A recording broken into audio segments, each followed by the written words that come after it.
Roger, go for deploy. The more wealthy people I see in London, the more I'm like, wealth is not happiness at all. Like the people that I see, like this one client, got there hanging out, whatever. He's like, once I got to take a phone call, he's like rolling a joint, chatting. He's like, yeah, I'll see you in Vegas tomorrow. I'll be on the plane. Like, he's like living that like party lifestyle, but he's just fucking hates himself. Miserable. Yeah. That's so strange. I would rob those people so bad. Yeah. Hey gang, welcome back to Adventure Fit Radio. I am recording this. If I sound a bit different, it's because I'm sitting in a hotel room in Santiago, Chile, with the door open and there's partying going on in the streets. I've actually got a very, very, very sore throat and blocked nose, and I'm very exhausted. I just finished an Adventure Fit trip yesterday, and then I flew for 6 hours and took an overnight bus, which I didn't sleep a wink on. But enough about me. So this show you're about to listen to is it's kind of like a shoot the shit, and it was kind of an interview with a fellow by the name of Javier Markham. He's an Australian guy, so people call him Javier. Typical Aussies. But yeah, Javier Markham, he's one of Dan Catt's mates growing up. Long-time listeners of the show would know Catsy very well, and he's a really good buddy of Catsy.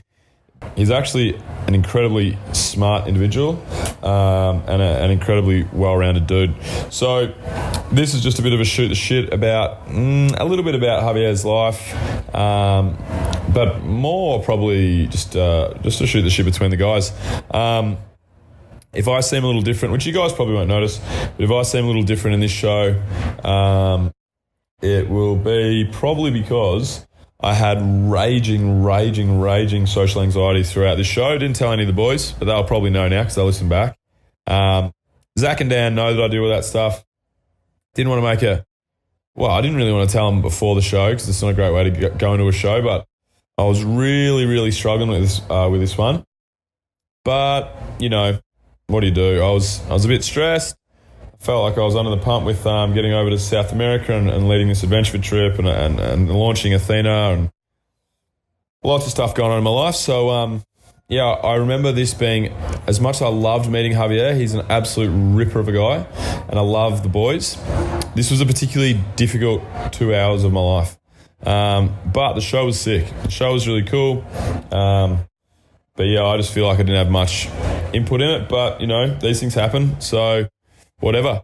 Anyway, this show is brought to you by True Protein. Head to www.trueprotein.com.au and you'll find all the best supplements on planet Earth. True Protein are our protein, our supplement sponsor at Adventure Fit, and we absolutely love them. So if you go to trueprotein.com.au, you'll be able to get 10% off if you use the code ADVF at checkout. They've got everything under the sun, guys. Make sure you get in there and support them because they support us. Also, if you are looking for something to do in April of this year and you want a bucket list destination to hang out in, then you should come join us at Everest Base Camp. So Everest Base Camp, it's a 15-day trek, and it is 3,500 AUD.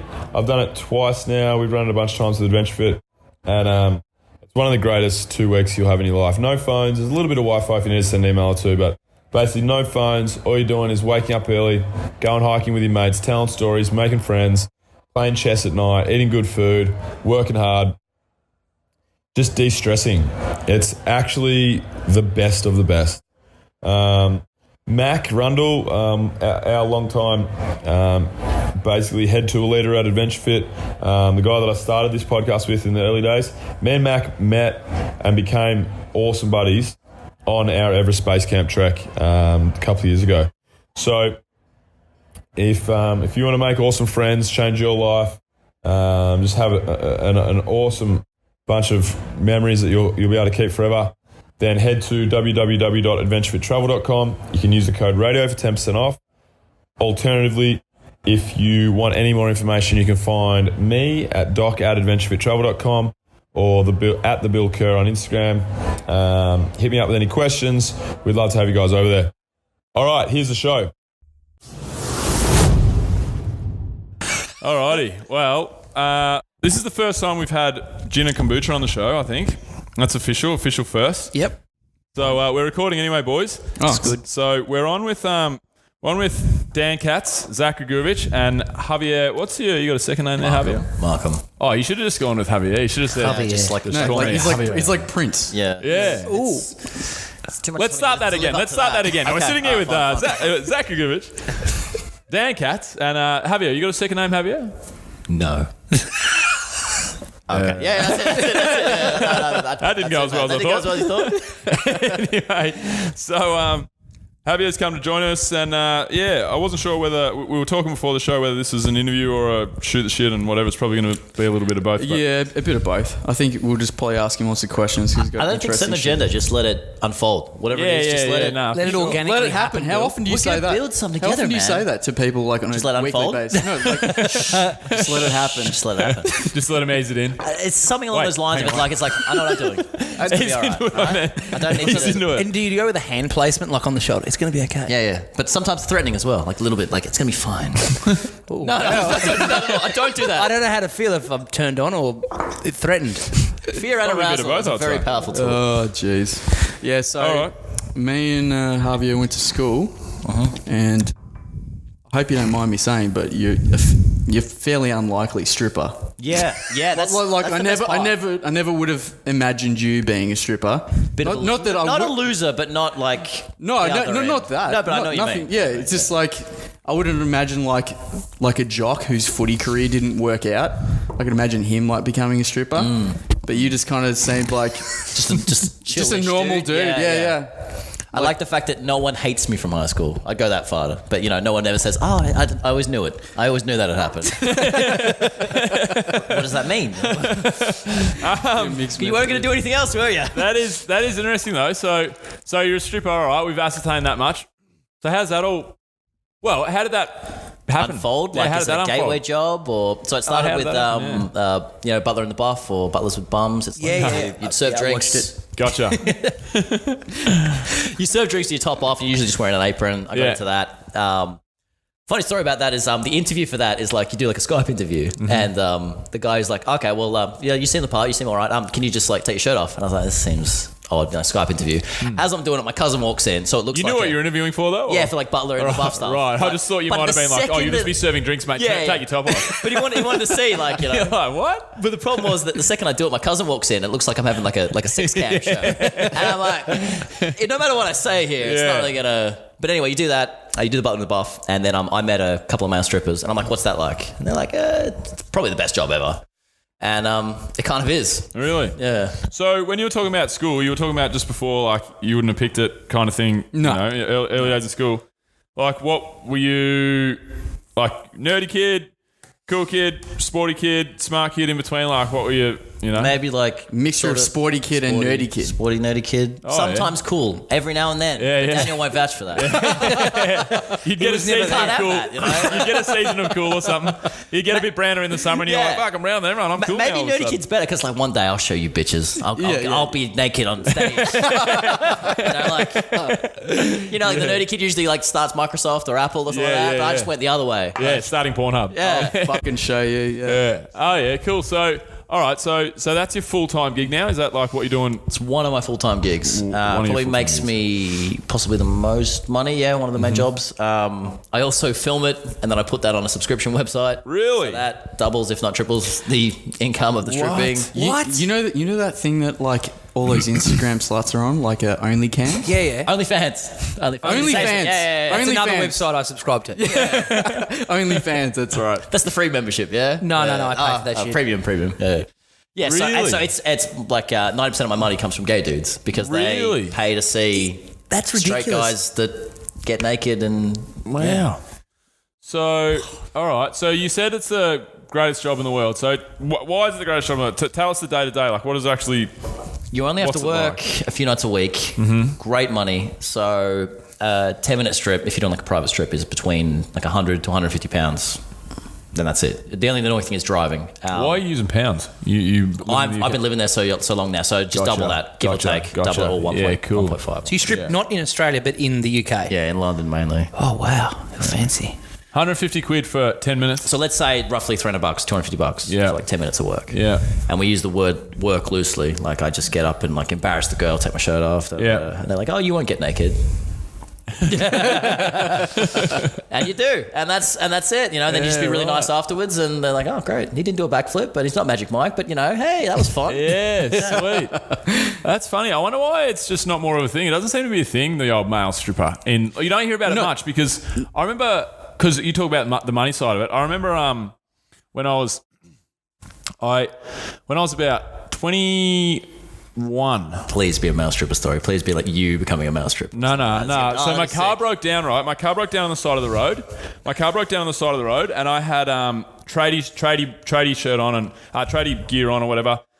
Popped the bonnet of my car and I'm sitting there fiddling around with it basically. It had just overheated. And anyway, this girl pulled up in the lane next to me, so I'd pulled off into the grass next to the right-hand turning lane, up near like Chadstone kind of area. And then anyway, this girl pulled up and she's like, oh, do you need a hand? It was red lights, and she started talking to me. I'm like, nah, look, I'm a man. I should be able to figure this out, whatever. Had a bit of a laugh. She drives around the corner, and I think nothing of it. Like, she gave me a big wave on the way out, and I'm like, oh, that chick was cute, whatever, blah, blah, blah. Anyway, she went around the corner, and then about 10 minutes later, I was sitting waiting for my car to cool down, and she came walking from under the bridge, like walking from about 200 metres away. I'm like, oh, there's that girl. That's weird. But she was walking directly right angle to me. I'm like, oh, she must be going to somewhere down there.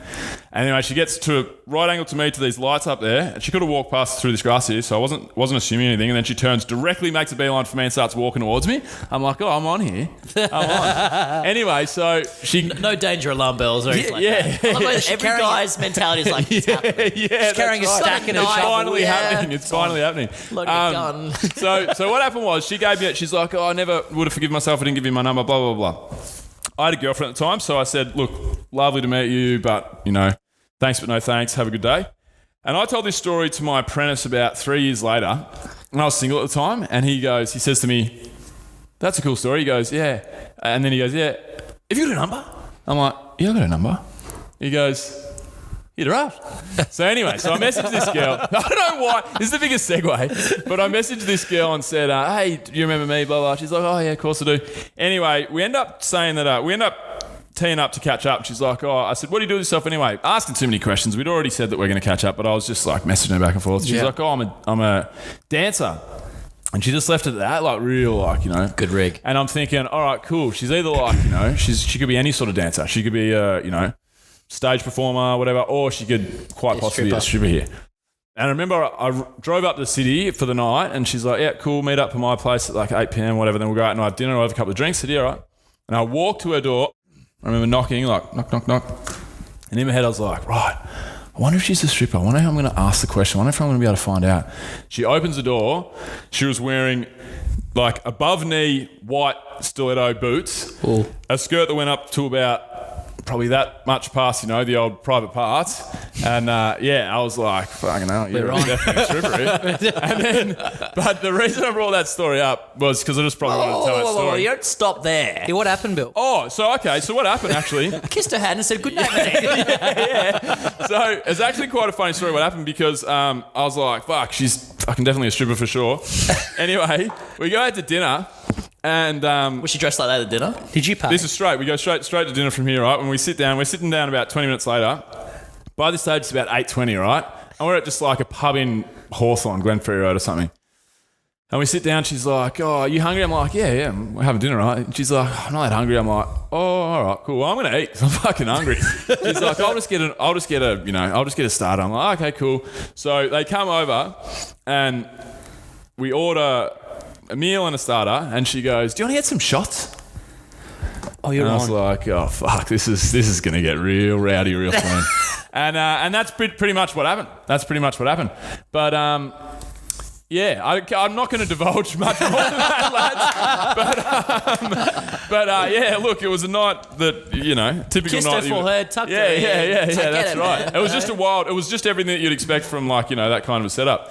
But But she had this apartment. She was 22 years old. I don't like the way you're pointing that finger at me. All right? Very aggressive. Super aggressive. Yeah. But she owned her. She was 22 years old. She owned her apartment. Outright. Yeah, she in like Hawthorne East or Bentley. I can't.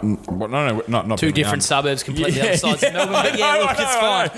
Hawthorne East or wherever, the surrounding suburbs, Kew, whatever. She's that rich. that She owns. She owns a apartment across most of She owns Melbourne. the whole. It's a bridge. Owns the whole Underground stretch. tunnel. But yeah, 22 years old, and she paid for it outright from stripping. And then one of my best mates' cousins, I know her really well. She paid for her whole university degree, $80,000 in like a year with stripping, like the easy, whatever. How come there's not more male strippers? It's a weird one. It's like there's certain times when there's like a huge amount of demand for it. So you got to think it's all based around hen parties. So like sort of Christmas-ish, January, that's when everyone's having their, maybe not Christmas time, after Christmas time. It's like January, February, that summertime. Whereas like kind of like female strippers, it's like all year round. It's just desperate dudes with lots of money. Yeah. And this is going to sound sexist, but I think like there's a lot more like guys running around married with, more money to spend on chicks. Whereas the girls like, I don't waste money on fucking Bullshit. Javier Dirty over Dave here. over Javier. there. Yeah, exactly. Like, so it's a weird one like that. And then also it's almost a completely different job because if you're a female stripper, you work at a nightclub. Whereas a male stripper, I mean, I could do say 3 private jobs and then go to a club and do a show and then do another couple afterwards or whatever. But if you're a female stripper, because the whole safety thing, you as a chick, you wouldn't even want to walk into a room with just the 4 of us because you'd be like, I don't know, I don't trust this guy. He's a bit. You got to be dodgy. a real cowboy. Whereas like with me, it's like, have a crack. Let's see what you girls have got. Like, Try and take me down. yeah. This will be a story for the cops. Officer, I swear, all 10 of them. It's like a room of black belts who just savage you. Yeah. Yeah, that's interesting. The end of year jiu-jitsu female fucking getaway retreat. Yeah, right. Wow. So that's your full-time gig, eh? Right. And are there any are there male strip clubs at all? So there are not really any male strip clubs. The one that I work at for Dream Boys, which is kind of like the top UK group or whatever it is. So I think like here it's Magic Man. All around the world it's different ones. They have one at Puff Duff, but Either and or, Yeah. I know what Puff Duff is. Don't you try and play me with your gay knowledge. But there's not really male strip clubs. It's more just we have like the female strip club for one night. And then all the girls coming in to do the hen parties, that sort of thing. So that's really the main difference. Yeah, right. So what else is it about like being a stripper that you like? Because I'm still, there's obviously the money's good. Yeah, but money's great. Do you feel like as a kid were you?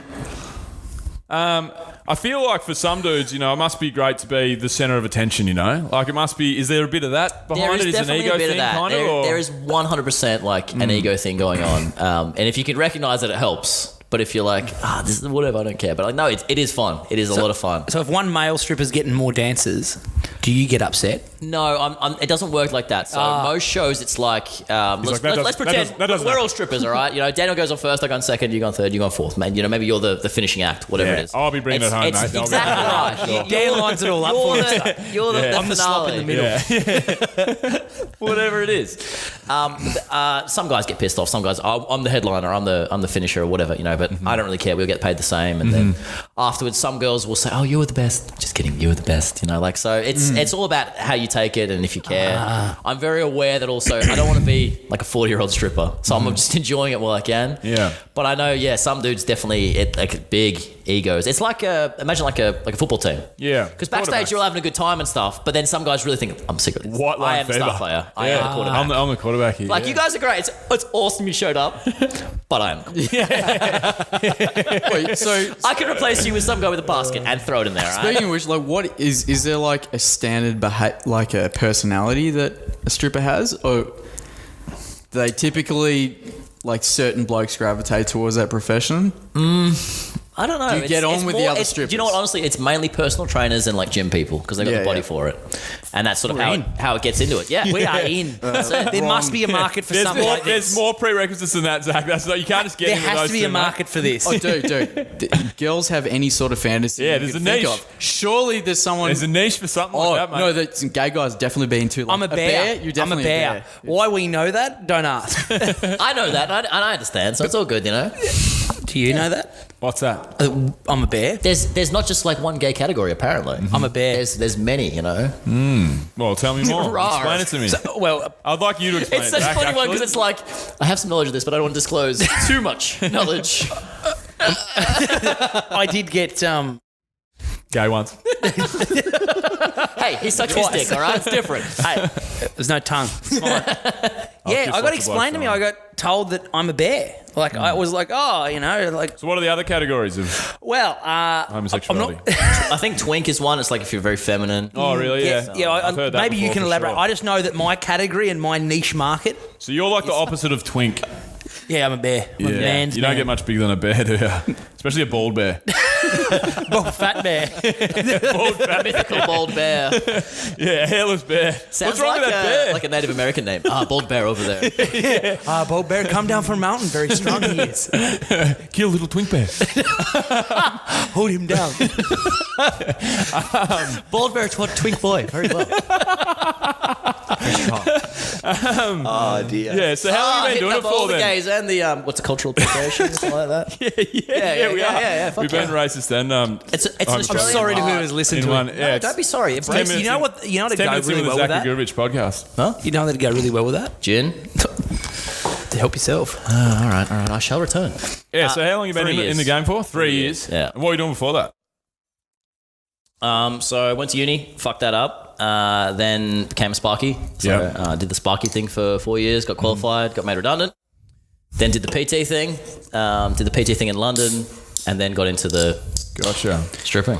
Is the market pretty like standard, as really. big here, like for what you do compared to the UK or Europe? It's different. I think it's still big, but it's maybe not. I was about to say incestuous, but it's like if you work for one company, you have to just stick with that company, and so you're at the mercy of your boss. So if you've got a good boss, that's great. You know, I'll hook you up. You got a job here. Da, da, da. I'm completely freelance, so I'm on different websites. I have drag queens, I have agents, all sorts of stuff, and they sort me out and they say, "Can you do this job?" Yes, I can. Great. Da, da, da. But I'm not that way. I'm not like, oh yeah, you're in Birmingham, and then you got to drive back to Bristol, and then you got to drive to London, and da, da, da, which you can get fucked over. Man, that's a sick little lifestyle you got going over there in London. What do you mean you have drag queens? What does that mean? So, you know, like in, I don't know if you've seen Magic Mike, but the MC or the person who hosts it is usually a drag queen in the UK. So, Cock and a Frock, they come out and are like, oh, hello, sluts, da, da, da. They do the whole show and they say... Right. Priscilla they- Queen they- of the Desert kind of yeah, play exactly. it up kind of thing. Yeah, they sing a couple songs, they say like dirty jokes, that sort of shit, and then they bring out the stripper and then... Yeah, right. That's it. Yeah. Yeah, cool. Some of those drag queens are incredibly talented. It's disturbing as well because Yeah. you see someone like before you see some scrawny little dude, you know, getting changed, and then they put full foot on and like, I'm attracted to you, but I shouldn't be. I shouldn't be. I know what you're all about. It's like ladyboys. Like you see them, but you know Lady you Boys shouldn't. is another thing. Ladyboys Ladyboys is is another thing. is know? such a lie.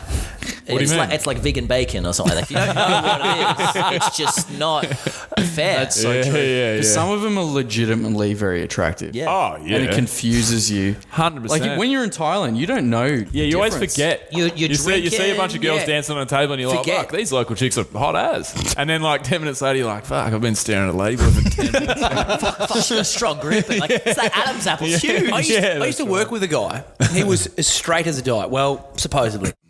And he would go to Thailand every year for like 3 months and just like he had like a wife and kids and that back in the UK, but he was, I don't know, well, obviously not his wife, but like a kid back in the UK.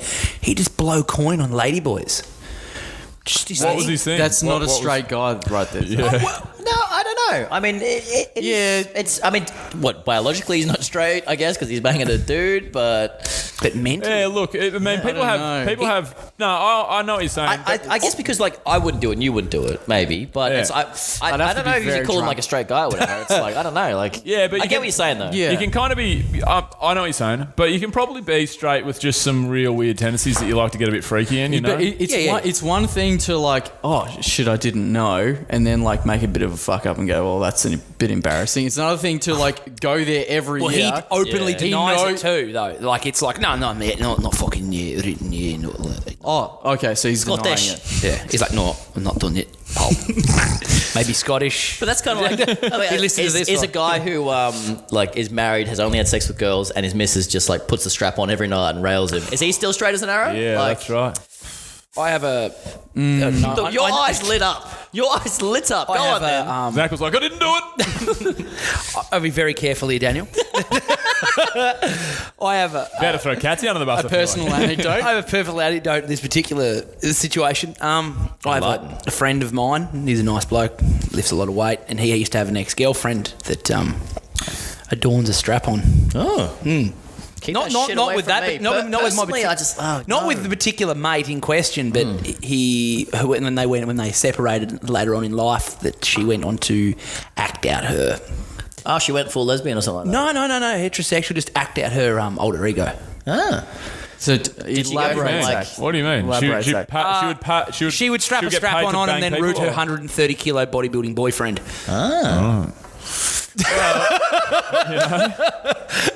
Well, I mean, We've like, all got- I'll we've all try got- anything twice, but like, yeah, that's different. Yeah, and then used to tell everyone that she ever trained with, like, you'd like my strap on because it's big and blue.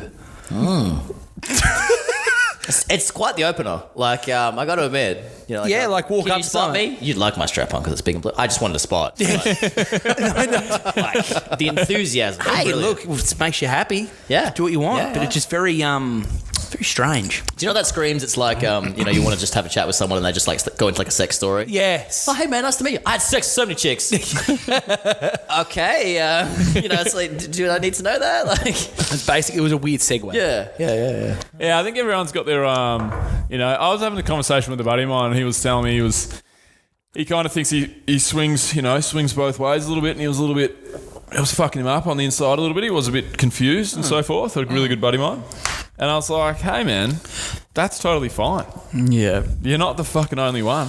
People are weird, I've had a mate tell me, he was telling me about how his missus, he got really fucked up on an illicit substance, and his missus was going to town through his Rectum. rectum. The old humal. And Yeah, afterwards, the humal, she bringing that lingo back.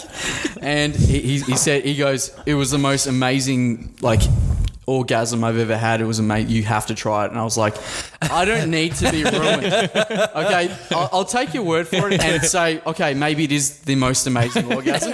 I don't need a thing. I don't need that thing in Dan's my life. like, I'm pretty happy with what I got at the moment. Yeah, I'm It's pretty a happy good with shit orgasms. I'm pretty much... I get told that all the time. Apparently, yeah. I must be the G-spot circles or prostate or I'm whatever, hanging yeah. around. But keep that shit away from me. I mean, like, was it sounds that great, Reddit but it's thing? like, Yeah. no, I get it. I totally get Dan's it. got a really good Reddit story about this. Remember that thing you read on Reddit and it's like incredibly detailed? Some It's guy on fucked. Reddit a couple of years ago, you can look it up, and it was basically... I think if you look up drumsticks up arse you can on Reddit, it'll come up. Okay. But essentially what happened is this guy, he got a prostate exam and he got the hardest dick of all time. And his doctor's just gone, oh, don't worry about that, that's totally normal. And he's gone, but I could tell from the tone of his voice that it wasn't. And at the same time as I got this rock hard dick, I screamed out in ecstasy. And I was just like, okay, this is strange. And he couldn't get it out of his head. So he went to a music shop and bought some drumsticks, being like, I'm definitely not gay, they're just drumsticks. And then proceeded to go to town on himself with some drumsticks.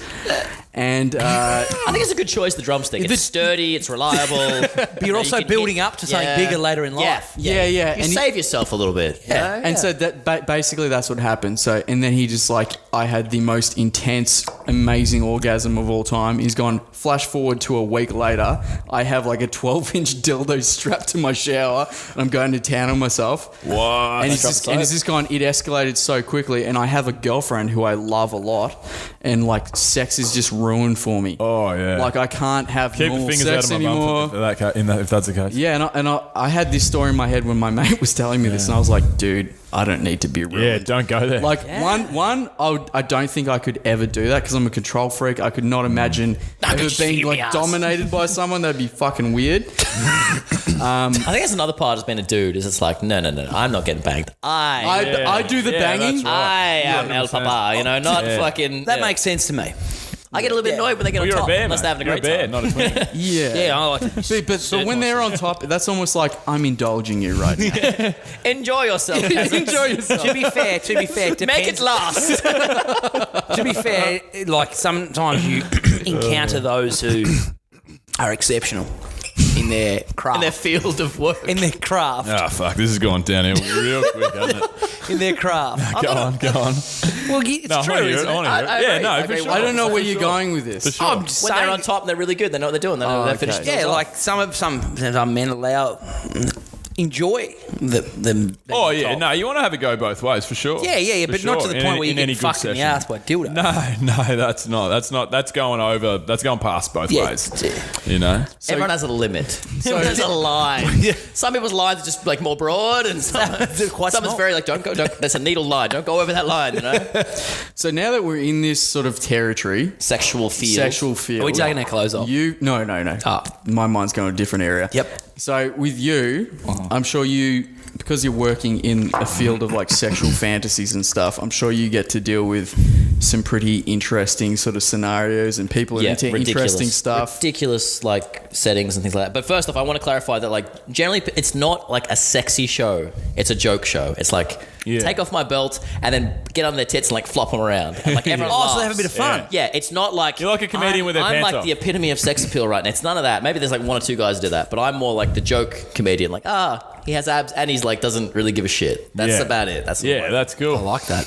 as for like the filth and shit that goes on afterwards, it's like anything and everything you can imagine. Like it's a reverse of like a hot chick in a nightclub. So like all the guys go and like dance on the hot chick. You'll hang around a bit afterwards, and there's 6 guys and 200 to 400 girls. So it's just the reverse of like a normal night out. Does sound like the best job ever, doesn't it? It's a joke. It's a joke. Yeah. No, but what's do you get requests that you field like, okay, cool, we'll pay you $1,000 to fucking XYZ? Do you get that kind I mean, of like stuff? to like bang a chick? Or Well, to whatever. I don't know what. You get all anything, sorts of like, requests and stuff like outside of your regular field of like taking your clothes off and dancing and so forth. Like, do you get crazy requests every sort of request you can get. do you feel them? Do you Could you like send me a cool. photo of your feet? Could you like Full on. And do you do that ship me stuff? I used to ship my like underwear and socks and my flags because when you get naked at the end you use a flag. And, You would shit in them? no, sorry, ship. Ship them. Ship them. Ship. I'm No, because sure there's there's a market niche. for that. No, exactly There's right. I know a girl. Her best friend was in that market. What she did was she would like wet her panties and stuff. She would pee in her panties, and then she would send them to dudes for like $500. She'd do it like, but all kinds of stuff. What she is was wrong making, with us? But all she would do, she was on these sites that they were fetish sites, and it was all about fucking send me your toenails for fucking $200. Yeah. Like, No, the there's weirdest so shit. much. If you can fake it as well, you can make money off that. Oh, Isn't there yeah, like, for is sure. it Tumblr I'll or piss in a something? pair of The pants. Tumblr has handles, and you can go like, I have no idea about the internet. I know it's a thing that you use to use Google. Tumblr. Yeah, Tumblr. Is that it? Tumblr was fucking 12 years ago. Get bro. on, no, get no, onto no. Twitter, dude. That Because was Twitter is before- like Facebook, but that was like no before- age No, gap. because you can scared to you open can my follow Twitter in public. handles or some shit. I'm not sure. Or is that I don't- maybe? No, it's no, haven't you're, used you're, Tumblr no, for you're about getting 10 years. confused. Tumblr was basically, it was like for sharing pictures and all that sort of stuff, and it just turned into a big porn site. So they've recently like canned all the porn, and you can't because And the community is dead. yeah, exactly. Yeah, it's like my 'Cause that's- subscription's gone. That's all that people were using it for, and now they've just like cut it out. No nudity, blah blah blah. That's probably what you're thinking of. Yeah, Yeah. But no, you missed out there. But like Twitter is the best example of what you're saying. It's filth. Like it could be like really good. You could just follow maybe like journalists or whatever Yeah. at The Rock and all sorts of shit like that. But like my Twitter, I actually follow and unfollow gay dudes. So my Twitter, I'm like I don't want to open in public because it's like dudes jerking each other off and stuff like that on video, but like in like a Facebook feed. Oh wow. But that's how I make Bit money, my yeah, money. Yeah. yeah. So how? I'm like, oh, cum dumpster 899. You look like a person to follow. Like, you know. so how many?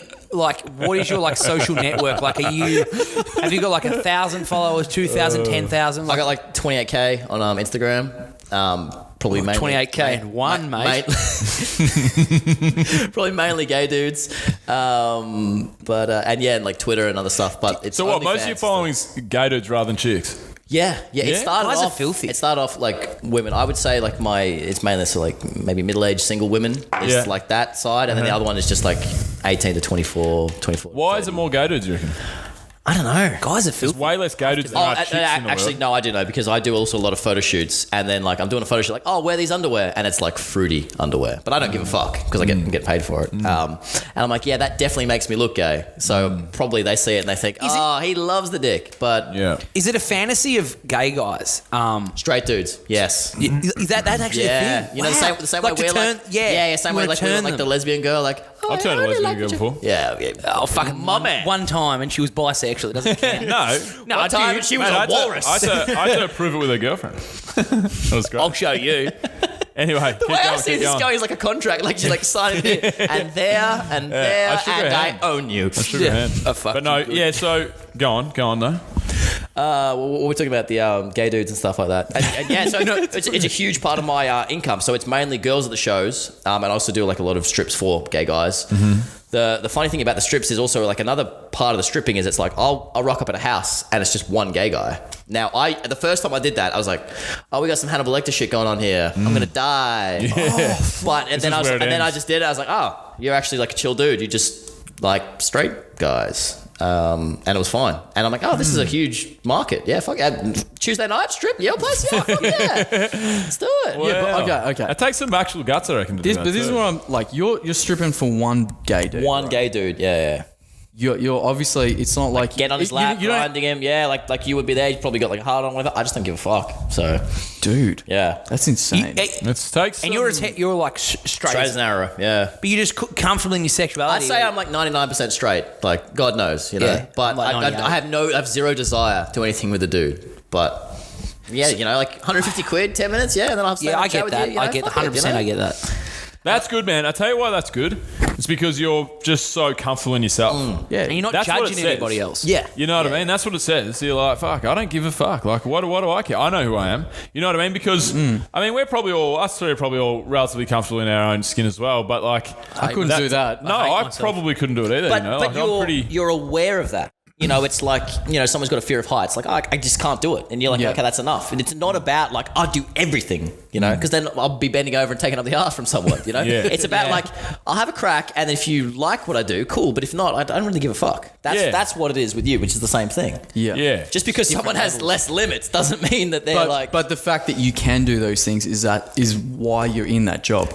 Yes, but it was know, like- also to an extent like it's like a gateway job. You know, you start off like the first time you go on a show, you like take your shirt off. And then it progresses. and then It you just take your pants escalates. off, and then it's one sock, and then it's not like that. But swing your dick around. yeah, and then you know you I'm gonna refine wait. the swing and the flick and the yeah. So you get there over time. It's downstairs. You'll have to take my key. Yeah. Zach's getting some drinks. I think he just wanted to get a beer, but I think you'll have to finish off those bottles of gin he's got over there. Yeah, right. So, what's the wildest request that you've had thrown at you? Okay, so this is sort of like non-stripping related, but then I got into like I want to say like financial domination. You heard of that? Yeah, give us your credit card details and so on and so forth. Sort of like that. but You would ask them. No. So they've come to me. So Yes, I had that's this. right. I've had like a few sort of really wealthy guys, and I had this really like wealthy dude come. It's like, I just want you to treat me like a slave and call Yeah. me slave and treat me like shit. And I'm going to buy you stuff and da da da da and all that. And it escalated to like he would like pick me up, drive me around in like he'd pick me up in a Mercedes or a Range Rover, whatever it was. Really nice. Oh, I've got you a gift. I'm like, oh, here we go. You know, not that I act like that, but I had to act like that. Here's a Louis Vuitton wallet. I'm like, oh, thanks, slave. But I had to be an asshole no matter what. What?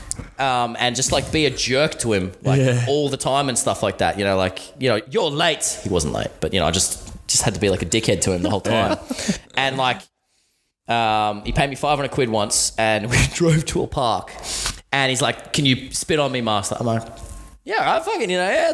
You know, I did it. I was like, "Oh, I've never punched people, but I've never spat on anyone before."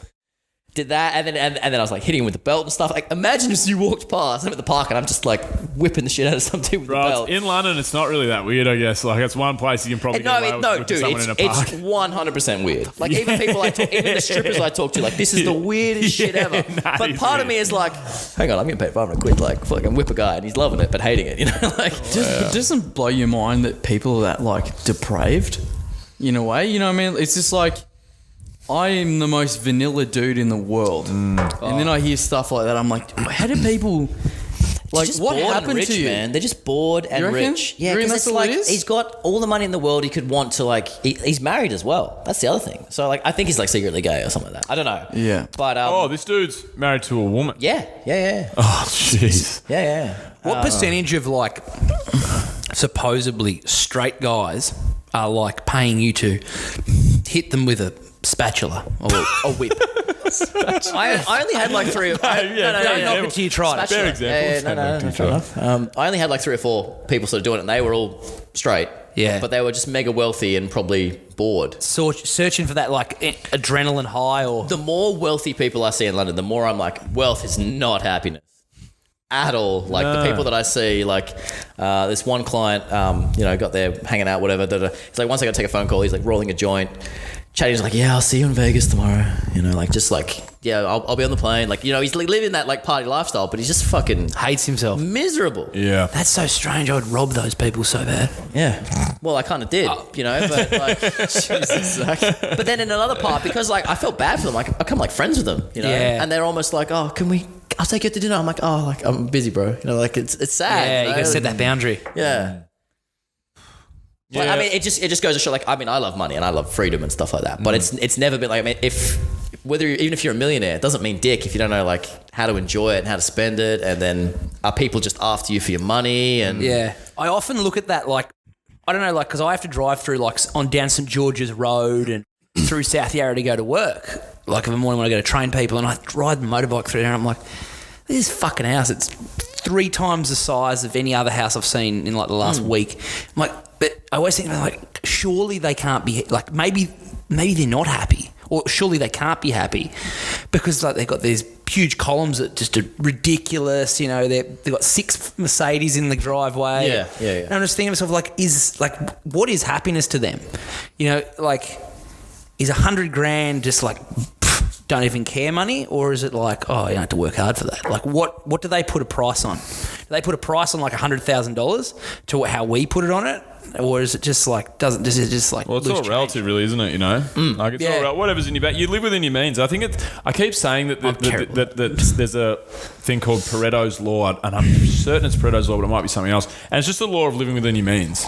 They talk about it in Profit First. The business book talks about paying yourself first, pay yourself a wage before anything else, and your business will basically function the same because you'll figure it out and you'll basically budget around the fact that you're paying yourself. It's the same thing with doing it with your time. Like you portion out your time, spend that investment of an hour and a half going to the gym, and you'll find time to walk your dog and see your girlfriend. Like it's about just you live within your means.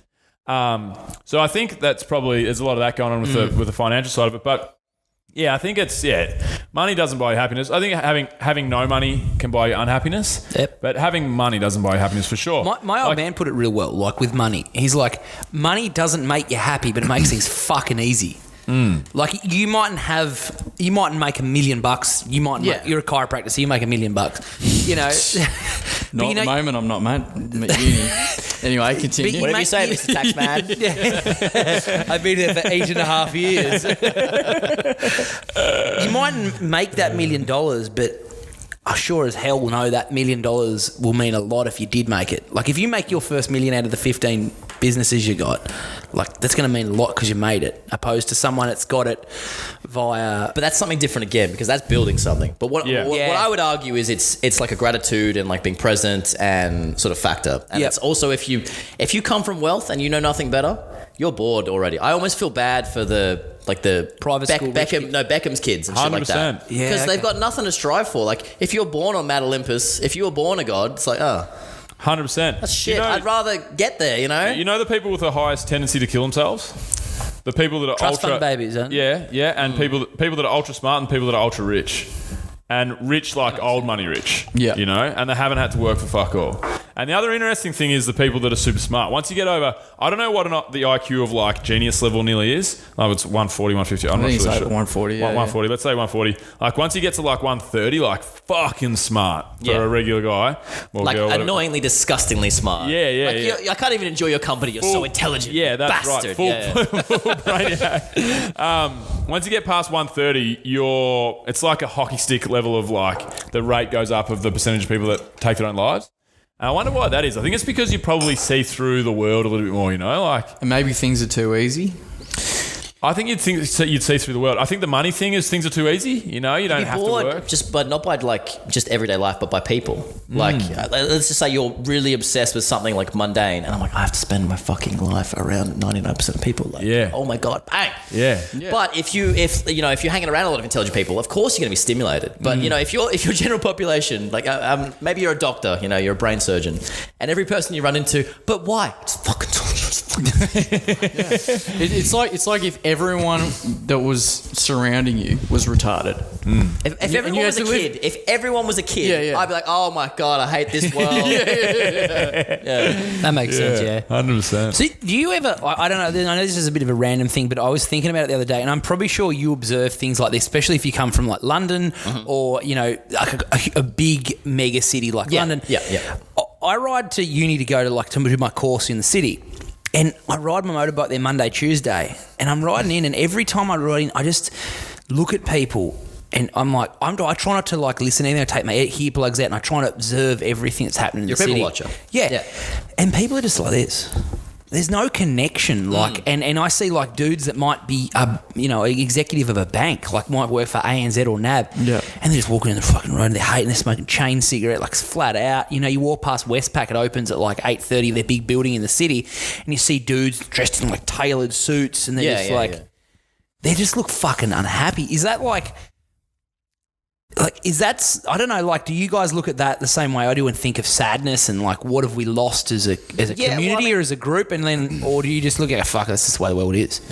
No, I look at it. The best example is you get on the tube in London and everyone is like miserable and quiet, and it's like, don't look at anyone, no one smiles. Part of that is doing a job you hate and the monotony and things like that, and it's like taking away freedom because you've got to be there Monday to Friday. There is no room for anything like that, and I can understand, like, no wonder you're miserable. Like, I knew I had a good job at one stage when I was a Sparky, good money, all that sort of stuff, but I was fucking miserable. Yeah. Have you read? Have you ever heard Johann Hari? Have you read Lost Connections by Johann Hari? No, I'm not familiar with that. So he talks about. I've never done a solo podcast until about 2 or 3 weeks ago, and I did a solo podcast, a book review on his book Lost Connections. Yep. It talks about the 7 lost connections that people have. Lost connections to the natural world, lost connections to people, lost connections to a meaningful future, lost connections to basically control of their future, lost connections to meaningful work. And you just basically hit 2 of them on the head. Yeah. Like, basically the fact that people have to go to work because they don't have any other option, that cripples people. They think they have no other option. Well, but most people don't have another option, Like, if you think of like, okay, fuck, I've got to keep a roof over my head. Like, in Australia, we've got whatever, 5% unemployment. But a lot of the world, you don't want to risk it. Most people have X amount of money in their bank account, which is just going to cover the next, mortgage or the next, bill to keep the lights on. So having to work in a fucking shit job that you hate because you have no control of your future. That's what fucking cripples people the most. And the funny thing is, in this book by Johann Hari, and the listeners that listen to this book review podcast I did a couple of weeks ago, have heard me talk about this over and over because I talked about it for an hour. But they've done a universal basic income study in Canada. They did it starting 15 years ago. So this is obviously what we're talking about with, artificial intelligence, all the, automation taking our jobs. If we get, basically everyone gets the dole, everyone gets welfare. Or the Matrix. Or more likely to be the Matrix than fucking happy ever after. Yeah. It could be happy if you're in the Matrix. Or Skynet. Skynet takes over. Skynet takes over. I'm betting on a Skynet. I'm hoping for Skynet. We're all dead. But with this universal basic income, people, they did it in Canada for 15 years, and all the markers for a happy, healthy community were all going in the right direction. So divorce was plummeting. Mental health was, on the best it's ever been.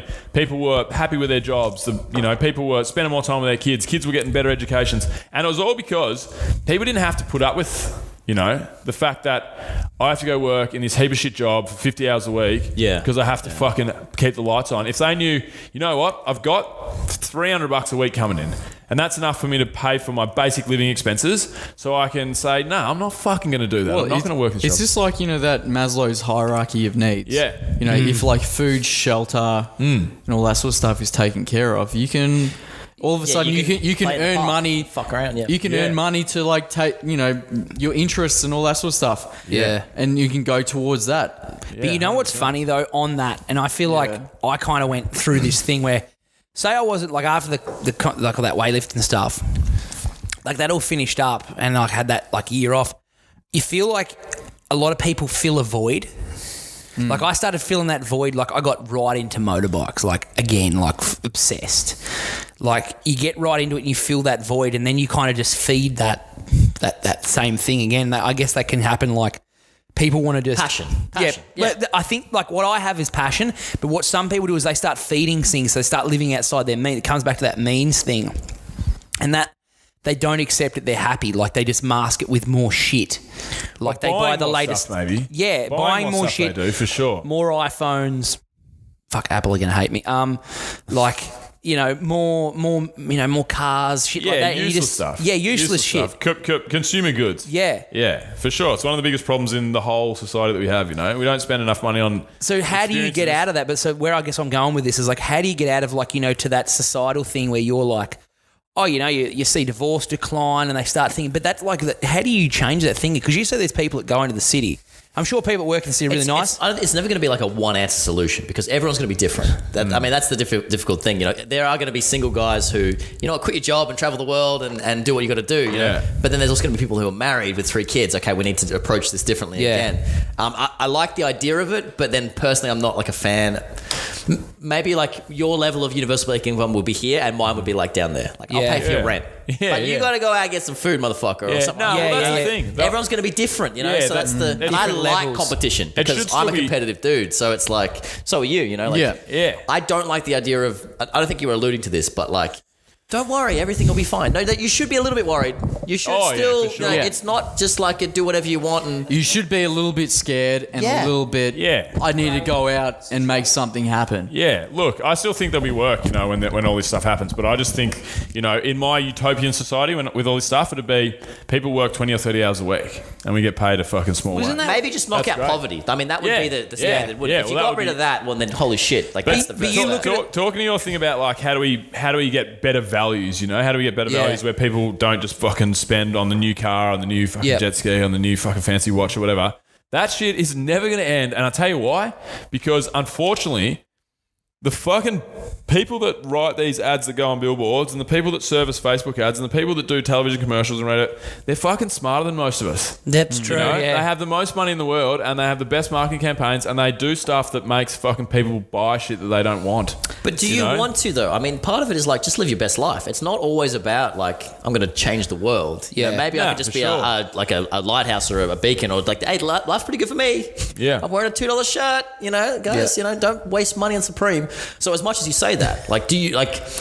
I don't know. Is it really worth trying to sway everyone? Just be like, maybe I'll just sway 10 people. No, that's right. I'm not trying to sway what you can immediately change what you can immediately. Hey, mum, maybe don't buy that perfume for fucking $800. And I think being an example is the best thing. If you, but just live exactly what you said. Live your own life. And if your life is, most people probably think that they're living a great life and they're a great example to people. People probably all think that. So it's all relative to our own. See, I don't know about that, dude. Well, maybe not. But in this case, like me, I'm happy to just try and be what I think is a decent example, but I don't think that there's thousands of people looking at me.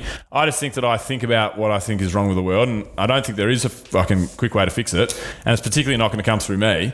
It's a bit of a. I think the system is a bit sad, but it's a system that we have, and you can still live a happy life around the systems that we have and the culture that we have, and then one day it'll all probably unravel. I think we're getting smarter and we're getting more forward thinking. And do you think we're regressing? So do you think like? I don't know if you, like, as Rogan fanboys we are, you listen to that thing about AI, that latest podcast with the dude that's been doing AI since, like, the early 90s.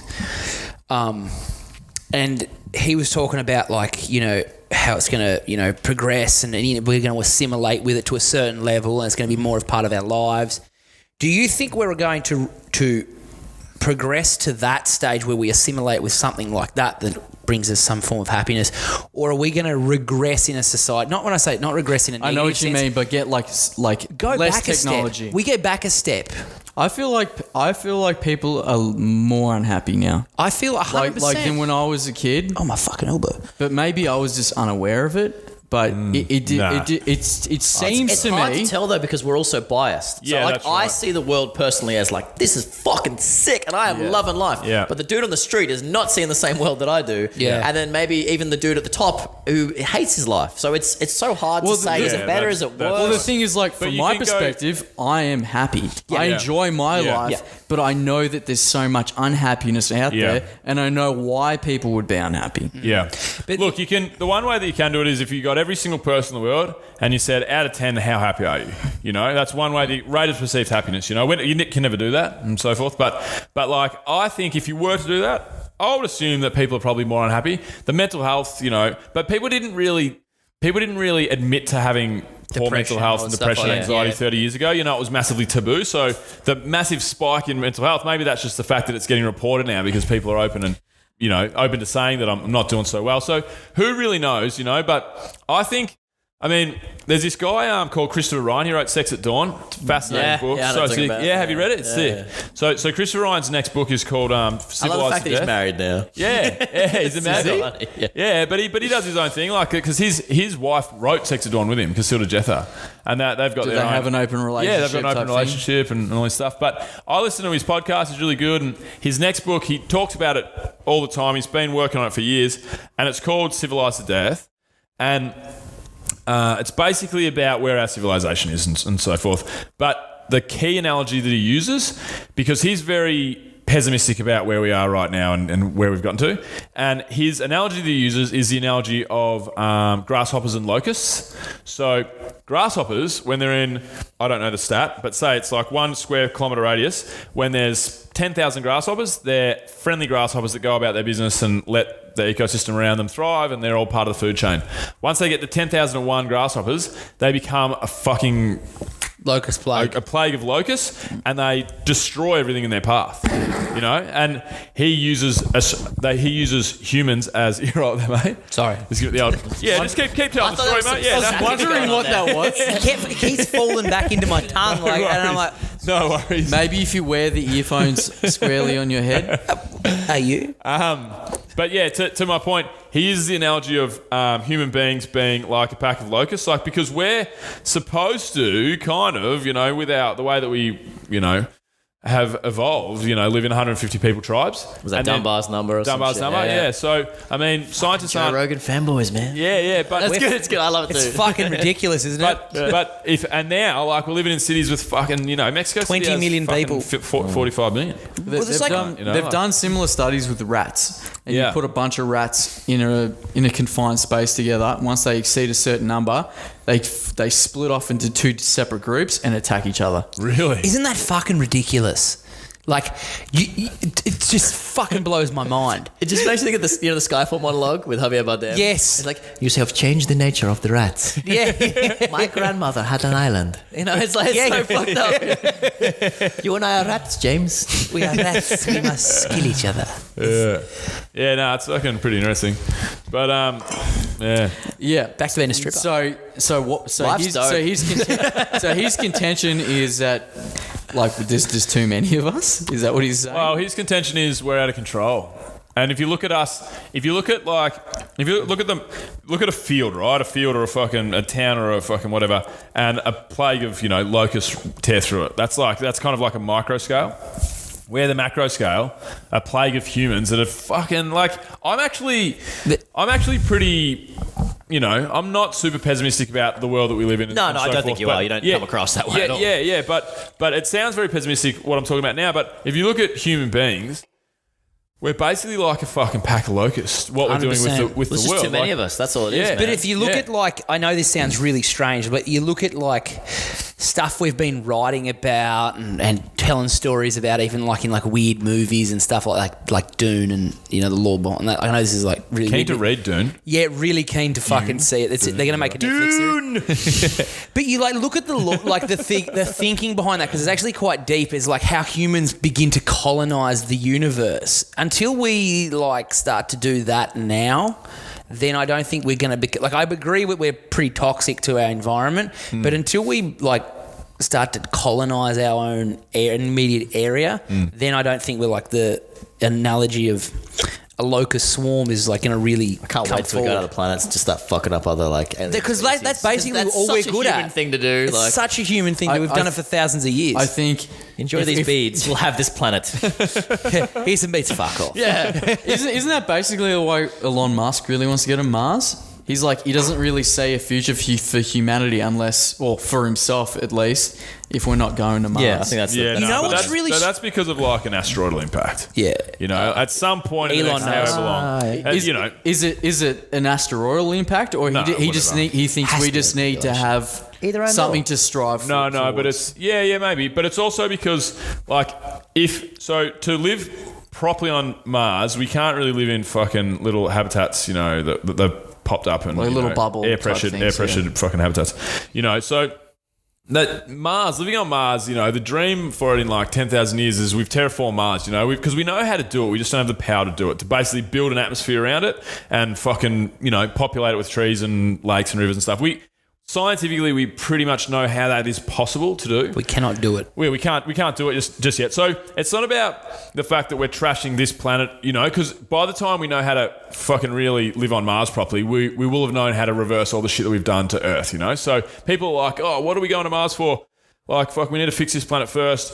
Like, we'll do both. Yeah. If we figure out how to fucking... We've got enough people on it. Yeah, like... What are you doing? Get off the Mars mission. Get over there and fix it. That's right. You're in the Earth fixing mission. Yeah. Steve's off for the day. Get down to I saw you, Earth. Steve. You're drawing Mars pictures, weren't you? Show me the picture. That's right. So... No, you're not supposed to do that. But yeah, I think his thing is having like a safeguard for the human race. Yeah. So because there's heaps of shit that could fuck us up. You know, like they say back in the day, like the 5 great extinctions in the past, like 3 of them were asteroidal impacts, I think, and the other 2 were volcanic fucking eruptions that set off volcanoes all around the world, and that could still happen. You know, the world could just go and everything's just fucking lava. The world just has an opportunity. Like it'll find its own way. Yeah. To re-go. You know what? I've let you cunts go too long. Let's just, you know, how about we kill a few billion of you? Yeah. The Earth is an Australian personality. You can't. Yeah. That's how I think of most things. Like it's just this place is like, oh, God is just like some BB drinking. You can't. just drink it down and flatty like, Blokes are pissing me Pours off. the beer on the world. But you know what's funny? Like you know, like obviously you know a lot more about this, you know, Mars colonies and shit like that than me. Well, it's mate, a low bar. You're the leading expert at this table. It's At all this fucking table right now, the you have foremost expert pseudo/doc on this table. science. Yeah, doctor.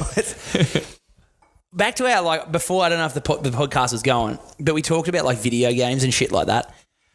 I don't know if you've played, like, the latest Call of Duty, like Infinity Wars, but it goes, the storyline is that we settle Mars, we terraform it, and Mars and Earth begin to start mining. It's like, there's another TV show on Netflix, and they start mining the outer asteroid belts for all the resource, because as typical humans, we fucking wipe out every resource we can possibly get. And then it just ensues in another war. So, like, is that one thing that you could see happening? Like, we terraform Mars, we get like 1,000 years in the future, and we're like, oh, you know, Mars, and now Mars is like, fuck off. We're going to keep our stuff for ours. Well, Of course, for humans sure. are competitive. That's Sure, the final, like, that's the answer to everything. There'll always be wars. There'll always be, like, Yeah. It's always if us we versus ban them. guns, we're going to build lightsabers. If we fucking... Well, but Ban the- guns! But the problem is, you just got a hard on there. The table lifted. You know? I want guns more than anything, but, like, it's lightsabers are fucking cool. What about lightsabers with guns? no, but I think Like lightsaber bayonets on the guns. Stop talking. Dance for I me, think pretty boy. I think to your thing, I think it's more about the like us versus them of human beings. You know, Yeah. we always have to have Something to fight we always against. have to have them. Struggle. We're always Struggle's us. sick, yeah. You know, we're always us. We have to always find them. That's why I think finding this sounds ridiculous. I think finding fucking aliens, like proper ET style aliens that have Probably some save sort of humanity. yeah, because then we've got the great them, Yeah. you know, and we can be us, even if they are. Because if it's Mars, if people living on Mars, then it's going to be like, fuck those Martian fucking blokes. Yeah. They're fucking shit. They don't pay any taxes up there. yeah. Run their own fucking government. Yeah, it might be a bit dusty and fucking hot up there, but, you know, like, it'll always be, until there's a greater them, Yep. you know, we're always going to be finding, you know, 100%. finding the them, which is not... We're looking forward to that independence Independence Day. Just like fucking rolling through the clouds. Pullman- Like, I'm just going to be there Pullman comes back out clapping, of it. just like happy, like we're saved. Yeah. I was going to say we need like a plague, but then I realized, oh my God, a zombie virus. That's what we need, the them. That's the appeal. The appeal is the them when you've got a visible enemy. Yeah. And I get to zombie kill virus people would be without good. going to jail. Oh, Zach, you'd love it. You'd be in your fucking element. Get off. I've been preparing for this shit for the last 5 years. Attach your lightsaber bayonet and deal with the zombie horde. Not even, just get excited. Zach's a prepper. I'm a prepper. I'm 100% shit. off the shit. Are you actually? Fucking prepper. I noticed that with the 308s and the Taxaws shirt. I was like, oh, And the shit. fucking Australian Army Zach, boots. how many kilos of rice do you have in your house? I have like 120 kilos of rice stacked in my roof. Because rice doesn't go off. Roof. No, because like I live in He has a very damp roof. Hear me Now out it's the here, hear me driest out. roof in the world. Have you got an right? upside down house? So what it is I haven't, because I live in an apartment, I haven't got enough space. Dig a Like, hole, bro. No, you can't. I got that. You in Tassie. peasants, of course. So I was like, when I would just go down this path of preparing for certain situations such And a as nuclear. cyclone, you cooked. Roof's the first thing to Don't go. fucking start. I know. You're prepping for nuclear war in your apartment. Hey, I'm not. That's the preparing. funniest shit No, ever. I'm not preparing for it. I'm preparing You to. laugh it up, but when me and him are eating rice slurry and you're starving in the street. Oh, with no, the no. zombies Hey, he's gnawing no, on no, you. no, no, no, If anything ever happens, I have I'm a whole booking plan. it to his place. I have a whole plan for Daniel's survival. Write down your address, please. I'll keep him, his brother, because like his dad just is too old and it's going to be a fucking tag along. I'll keep his Dad sister. will not appreciate Keep his sisters and her kids, but like her husband, I'm not sure about. I like the idea that you guys have probably had a couple beers one night and you've made a list. No. We I need to made narrow a this list down. drinking We're gin on by 12, myself. but these I'm not happy. my idea was much nicer than your weighing. I'm not personally happy with him culling members of my family. No. And It's not saying- culling. It's more no. natural. No, just go. Here's your new family tree, Daniel. He can't. I know he's your brother-in-law, but he can't come. He's not blood related. I just think he'll be a burden. a burden. But yeah, kind like of a 100% prepared. Like collect. So tell us, what do you mean? Are you a legit Well, doomsday prepper? I not necessarily doomsday prepper. I like to prepare for certain situations that arise. Like I always believe that we're at a point in a human history where shit is going to get real quick. Like if you look at the last couple of thousand years, we've always had something geopolitically happen in the world, or you've had something happen that is climate based. Now I don't believe that Korea's going to invade tomorrow. Korea's Yeah, yeah. that's just not. It's got to be logical. I'm not like it looks like them goddamn Chinese are going to come over here and take my land. Like it doesn't work like that. I'm so sorry to anybody that's Chinese. Apologise in advance. But not the rednecks, though. Oh, Have fuck no, the rednecks. don't worry. I'm from Tasmania. I'm It's so fine. sorry, Chinese investors. Yeah. Fuck the I just, Midwest, though. I have always been into like bushcraft, motorbike, guns, like all your hillbilly Tasmanian shit and like Northern Queensland shit. So for me, like it just made a natural sense. Like I'd like to be prepared, and I also like those things. So like let's put them to use. So like I might collect firearms to go deer shoot. Like I collect firearms because I'm into that. Responsible firearm owner. I like to go deer hunting. I like to go to the range.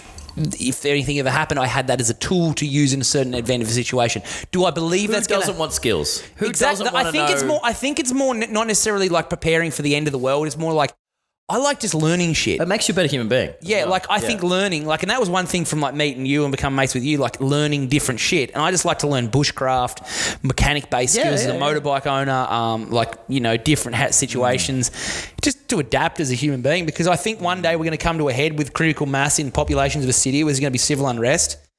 And it's not necessarily going to be people walking the streets like trying to kill each other. But I want to know that if it did come to that where law and order did break down in society for 3, 6, 12, 18 months, that I could manage my immediate tribe. Well, you could also argue that. So, what is confidence?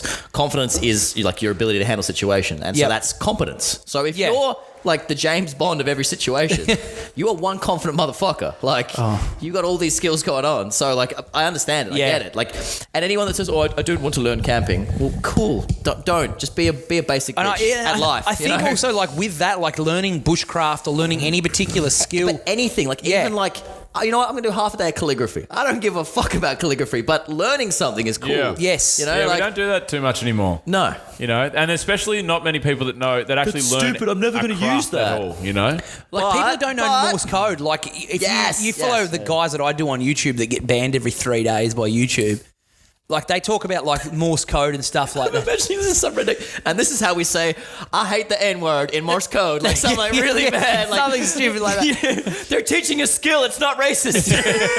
But like Morse code via UHF radios, like there's certain things that are kind of cool. Like, oh, that'd be interesting to learn. You might learn it off YouTube. You might learn it off the Google. You know, like you learn different things. I think I'm kind of one of the peoples, or whatever you want to say. I can't even speak. persons will work, mate. Go with persons. Yeah, Dan, not the You've weirdest made thing me you've retarded. I just tried to say persons. Peoplicles. yes, it's just cool to fucking learn things. It's just cool. Like Dan's learning a new skill, he's learning jiu-jitsu. Do you know jiu-jitsu? He's learning You've gone jiu-jitsu. full Jocko, Joe Rogan. He's everyone, rotund like Aubrey Jocko Mark too. too. Well, a lot of my mates do jiu-jitsu. I'm like, oh god, I can't let Zach beat me up. I would never beat you up ever. I'd But the fact that you can just get on top of me wrestling and then choke me out. The problem is with Daniel is he picks things up really quickly, and he's also a spastic, and he's also really, really psychotic. So he will like start wrestling with you. He's like, you'll be playing, and you'll be like, "Oh, fucking gonna smash your face in." Dan, calm down, smash. Dude, you just looking at my shoulder. No, I didn't. I just eased it out of its joint. I just eased it out. So I'm a bit too competitive and aggressive. How you like good, it though. at jiu-jitsu? It's fun. I enjoy it. Yeah.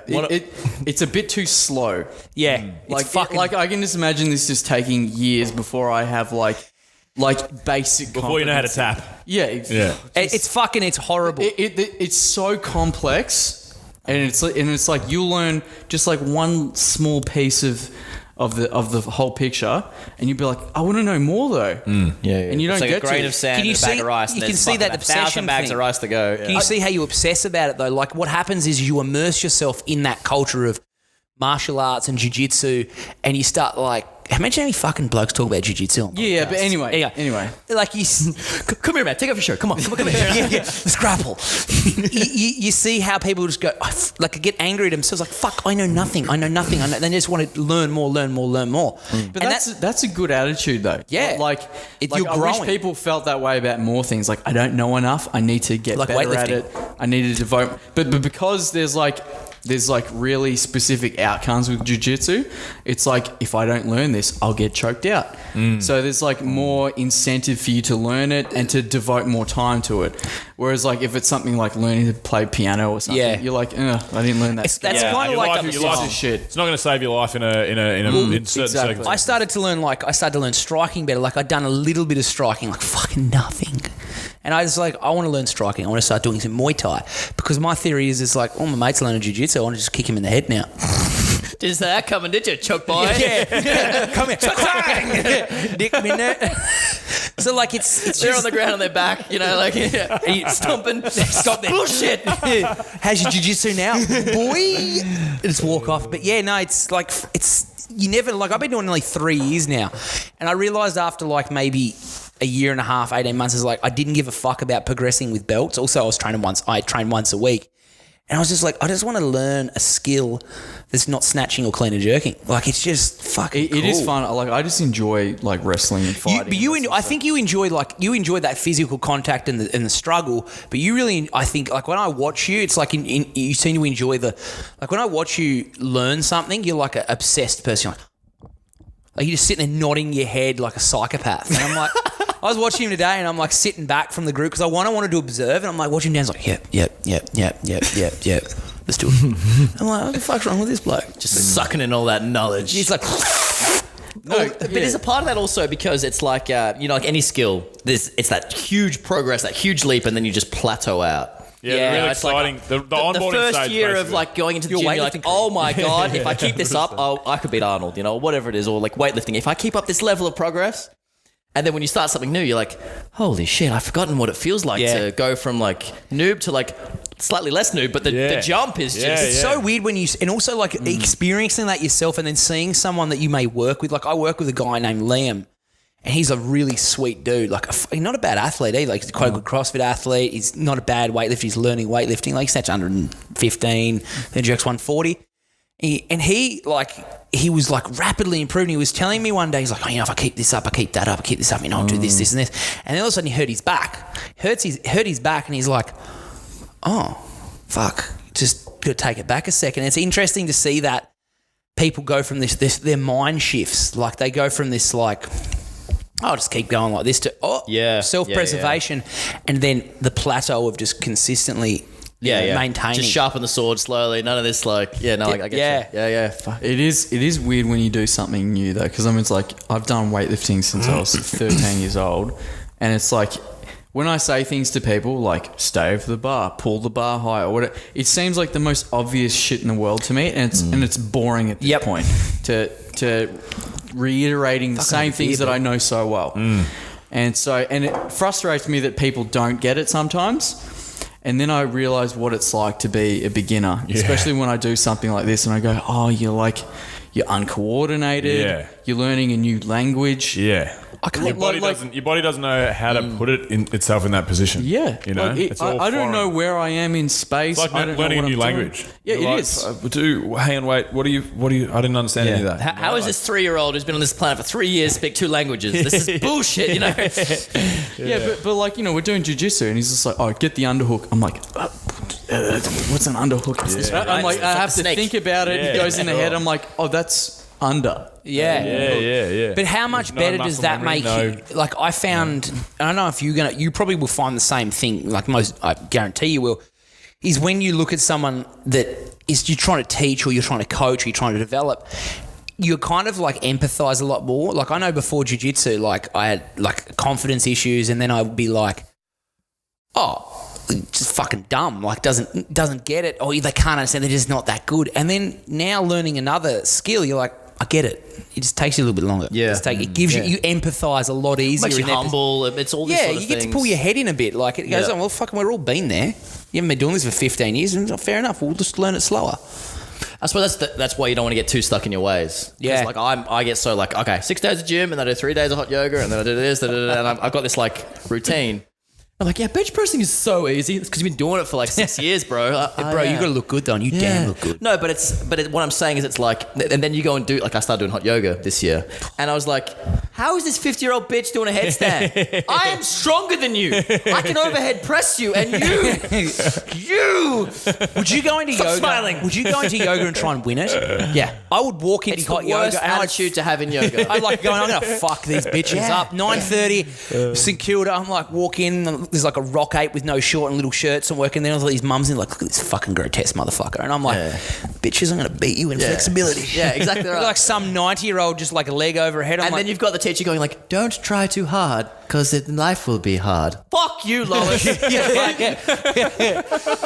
don't need this. The worst thing is when I need to hear like yesterday the Rock to touch his toes. I need to hear something to like. Exactly. The worst thing is I go with my missus who's like, she's very competitive. Why are girls always so much more flexible? And also she's quite good athletically and she's a savage. So we were in yoga and they're like, we go to the tribeswoman now. Yeah, we go to the head. Now I'm going to go home to her. She'll hit me. It's a compliment. Never call a girl a beast, by the way. They don't like that. No, yeah. You beast. Oh no. Maybe there's a particular market that I could have that you could anyway. Yeah, well, so we were doing this thing and she goes into headstand. It's like, you're procrastinating. I'm like, I'm fucking going to sit this one out, getting happy baby or something. I'd look over and this fucking is like fully inverted. Like 3 chicks in the class are inverted and my missus is one of them. I was like, yeah. I'm like, well, clearly shit.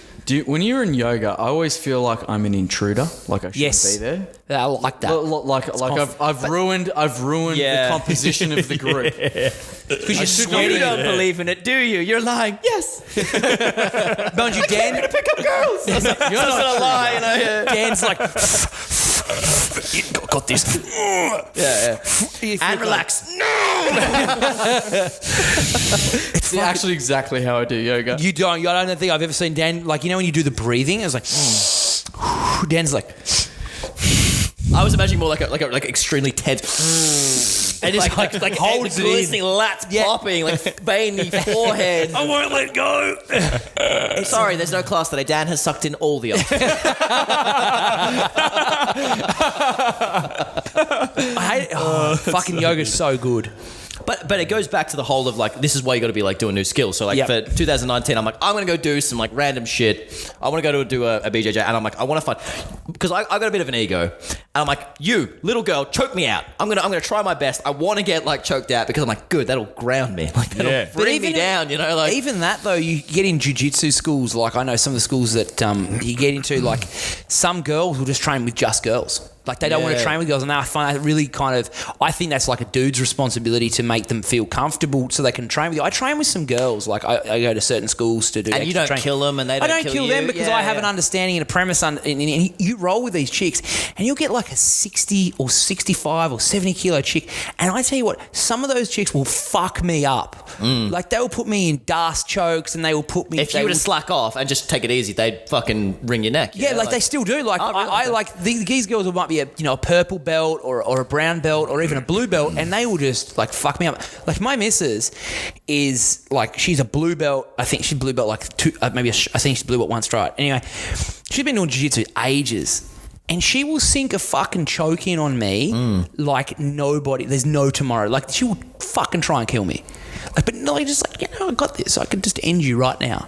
And I think that's just really fucking cool. It's like when you roll with a chick that is just super confident in themselves, and they just get into it and they just smash it. That goes back to the whole, like, talking about confidence before. Like, confidence is sexy. It's not confidence, competence. Yes. When you see someone like killing it at their craft, this is the world's fastest typer. Yep. Oh my God. Something sexy about it. Shit. I really like that. That's very true. Competence, not competence. Yeah. Really thought you were about to talk about typing. How fucking. Dan's like, I'm on, girls. Word shark. I love a good typist. Babe, this is going to seem weird, but like when we're going at it, can we get a laptop out? I want to see you touch typing. Yeah. Oh, yeah. Well, it's like, Press the space it's bar like again. you guys, when you weightlift and stuff, like I can appreciate it. I'm like, that's fucking cool. That's like dope. It's not like a sexy thing, but like you guys are competent as fuck. Yeah. It's like if I see you at your business and you're just like running the room, not like an arsehole, just like being a cool boss, that's competent as fuck. And I'm like, you're drawn to that, not in maybe like a sexual way, but even as like a, that hetero way. Like, I'm drawn to this dude because he's competent. It's appreciation. You appreciate skill and talent. It's like when you watch someone do a Rubik's Cube in fucking 3 seconds. Like that, every time I see that, it's like 12-year-old kid and they're like... Yeah. I sit there and I go, what the fuck's going on there? How has he gotten that good at that skill? At that, like, that's just so mind-boggling to me. That's like the craziest example. But I think it shows that you're a well-rounded person. You're a person that knows how to put in. Knows how to fucking really hone your craft. That's a very attractive thing. I think of it like the James Bond effect, because everyone goes like, oh my God, James Bond's so sexy, but it's not like because he's the best looking necessarily. He's usually good looking and sort of stuff. Yeah. But it's like he wins the fight, he plays the poker, he drives the Aston Martin, he can drive the helicopter. It's the skill set that goes with everything. Yeah. And if you could do that, no wonder you'd be like pulling all the girls, like, you could have a burnt off face, it look like fucking whatever, but you'd still be like, holy shit, that's one competent motherfucker. Yeah. Like, do you think that like that's why a lot of chicks, I know it sounds really bad, but like I'm sure there's lots just of... Just say it. Yeah, like chicks get like attracted to dudes with heaps of money because they perceive that as competency. Yeah. They perceive that they can handle any situation with money. And those dudes are going to fucking dudes like you get whipped. But also they perceive that they've been extremely good at something in order to do that. That's another way. They must be a very talented guy because whatever field they've gone into, they've dominated it or they've done really well and they've ended up, at the top end of it. And that, I think that's pretty attractive to both sexes, probably more for women because we're still probably seen as the breadwinners, just because the maternal part of being a girl, so... Yeah, but I think that is... There's also different levels to like what you find attractive and also different people. So one girl is going to be like, I just like tall dudes or I just like wealthy guys or, everyone's going to be a little bit different. But I don't think obsession is... that. So there's a line as well. There's a line with everything. Yeah. Because I think people that are obsessed on certain things, sometimes I look at somebody who's super, super, passionately obsessed and might be one of the greatest in the world, but I'm like, fuck, would that be a happy person to be around? You know, like there's still a line. You know, you still have to have a life. And, you know, like a lot of the professional sportsmen out there and sportsmen and women, I say sportsmen because the examples that I've heard are like Michael Jordan. I've heard bad stories about MJ, you know. Yeah, how competitive he is. And I read this brilliant article about Michael Jordan, and it was like the fact that Michael Jordan is really like, he's so revered and so forth, but a lot of the, you know, if you go off what people say and the stories about him and stuff, he's probably not that fucking great of a guy, you know. He's so ruthlessly passionate about, you know, winning at all about costs. being number one. Yeah, about being number one, and that's not a well-rounded, nice person to be around, in my opinion. But competence without fucking obsession, you know, like being really good at something, knowing that this person's, you know, great at a craft or willing to put in and all those good things, but still willing to have a nice, well-balanced life, friends and family, kind to others. This is the thing. I mean, like, if you read any history book, some of the greatest men who have ever existed have all got like these massive flaws in their personality or in their personal life that they've done. You know, like people like JFK. Like, he would never get elected in this day and age. He was a brilliant man and all that sort of stuff. But Trump just got elected. No, yeah, but it's such an anomaly. Like, it's like, yeah. The Russians rigged that, bro. Oh no, but JFK was much worse than. He did much worse stuff than Trump's done. Yeah, almost. And you got guys like that, isn't it? He gets more monster. Monster. Yeah, so like most of the great men are like horribly flawed. Yeah, and being obsessed about things can be a good like means to an end. You know what I mean? Like, you're not necessarily going to be the most well-rounded person, but you have like a purpose. Yeah. Well, it's like you got to weigh it up. You know, you're not going to be Michael Jordan without being obsessed. You know, and to go down as quite possibly the greatest sportsman in recent history, you know, as far as people can remember back, Michael Jordan, Muhammad Ali, like, who else? But you've got to think what your goal is. Are you going for legacy or perfection, or are you going for like happiness? Yeah. And I would say that, like, if you want to go for the happiness route, that's where you want to look at all these like, treat it like a video game. So like, you know, strength, intelligence, charisma, all that sort of stuff. Treat it like, okay, health, wealth, happiness, family, skills, whatever it is. Maybe you just want to be a 4 in everything. But the problem is that someone is like an 8 in wealth and then a 0 in health. Yeah, that's right. You know, and so like, you want a nice round circle, but most people have got, what the fuck is, oh my God. Yeah. And that's the problem, is when you, like you said, obsession, you know. So let's use the athlete example. Oh my God, I'm wealthy and I'm healthy, but I've sacrificed my family. I've sacrificed my like experiences, my relationships. And if you can balance it out, that's sort of the secret, really. Yeah, like 100%. It's not doing the 12 hours at the office. It's not. Yeah. It's like when you see the athletes or the really rich celebrities and entrepreneurs and so forth, and they seem like a really good person. You're like, he seems like a fucking ripper. Yeah. Like, that's annoyingly so. Yeah. You're like, wow, that's fucking great. He's got that as well. Yeah, I know. Asshole. Meanwhile, the guy's crying in his bath with a bottle of bourbon. I want the reverse social media where it's just like, just took a massive shit, or like just like constantly putting like just like the there are those hashtags the modesty sort of like side of things, like couldn't afford the full Macca's meal, so I had to downgrade to had to get small chips. Full Macca's. Hashtag payday, you know. Do you know what's funny though? Is I don't know how unhappy people must be, but I don't know if you guys come across like on your Facebook ads. It's like, you know, you get some dude like with his 6-pack ab talking about his keto diet outside of his mansion and his wealth and success, and he reads all these fucking books per day. You know, reads all these books. Oh, like Ty Lopez or something. And I'm just like, who the fuck are these dudes? Like, and what people are taking this shit seriously? Because to me, excuse me, I look at that as the same as like infomercials, like, do you want the Wonderback 3000 called 29, 25, 30? Like, so many people take it seriously though. I'm like, so many people. No, but it becomes like a religion. But they need hope. It's people that need hope, yeah, mate. that's a good point. They're selling hope. And there's heaps of people who are like inspirational, like fiends. Like, they love Tony Robbins. They love going to different talks, hearing inspirational speakers talk, and they're constantly searching for inspiration. Yeah. Like, there's definitely, like, I know people who are in that group. Yep. Who are like constantly trying to posting like inspirational quotes, trying to like create these sort of self-affirmations of like, I am like fucking positive. I am all that sort of shit. It's usually like someone that's like just broken up. It's like, you can break me once, but never twice, or some shit like that. I know what you mean. Yeah. I saw this guy. He had a marketing agency, and his ads were great. His ads are great. The first one had the first scene was a sausage dog. The first scene was zoomed in on a sausage dog, high definition, walking in slow motion, just down the street, just like this. And the ad comes up on my feed. I'm like, what the fuck is that? And then it goes from the sausage dog to, hey, I'm whoever I am, and then it leads into the ad. So that's a great pattern interrupt, great marketing. But this dude basically, he was telling us what he was doing in the ads. He's like, I'm here to help you. I can't remember what my fucking point was. I got lost in the sausage dog part. Well, we're going back to being happy and not lying to yourself. We're never drinking gin. People that go into motivation and shit like that. Yeah. But I feel like, those guys, with everybody that's doing that on the internet, they really are selling hope to people that don't have any hope, But people are they selling hope or are they selling? Well, they're selling money in the bank. They're selling. I feel like they're not selling hope. They're selling like a product disguised as hope. Yeah, that's right. Most of the time. What most of those guys are selling are they're selling coaching. They're coaching you how to coach people. Yeah. It's basically like. It's like all that it's like stuff. A pyramid scheme. It is. It's like multi-level marketing. Ty Lopez is coaching guys how to be life coaches and wellness coaches and business coaches and so forth. It's all just like a big consultancy loop. Yeah. And it's kind of like, what are we actually fucking paying for here? We're paying people. Where's this money coming from? It's just all like a big fucking circle jerk. But I mean, you can never knock someone for doing it. Yeah. Unless you blatantly lie, I'm like, here, take this, you'll have a 10-inch dick.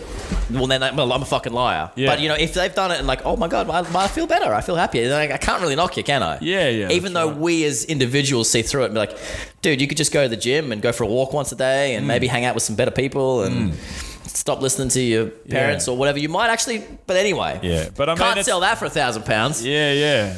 But but that's the easy place for people to be able to get that. The internet, they see it every day. People don't know where to go and get. It all goes back to a quick fix, doesn't it? Yeah. But people also don't know where to go and get a role model like that. Where are you going to find? Where are you going to walk down the street and find Ty Lopez? I don't like Ty Lopez the way that he gets around. I really don't like that guy too much. I think he seems very inauthentic and whatever.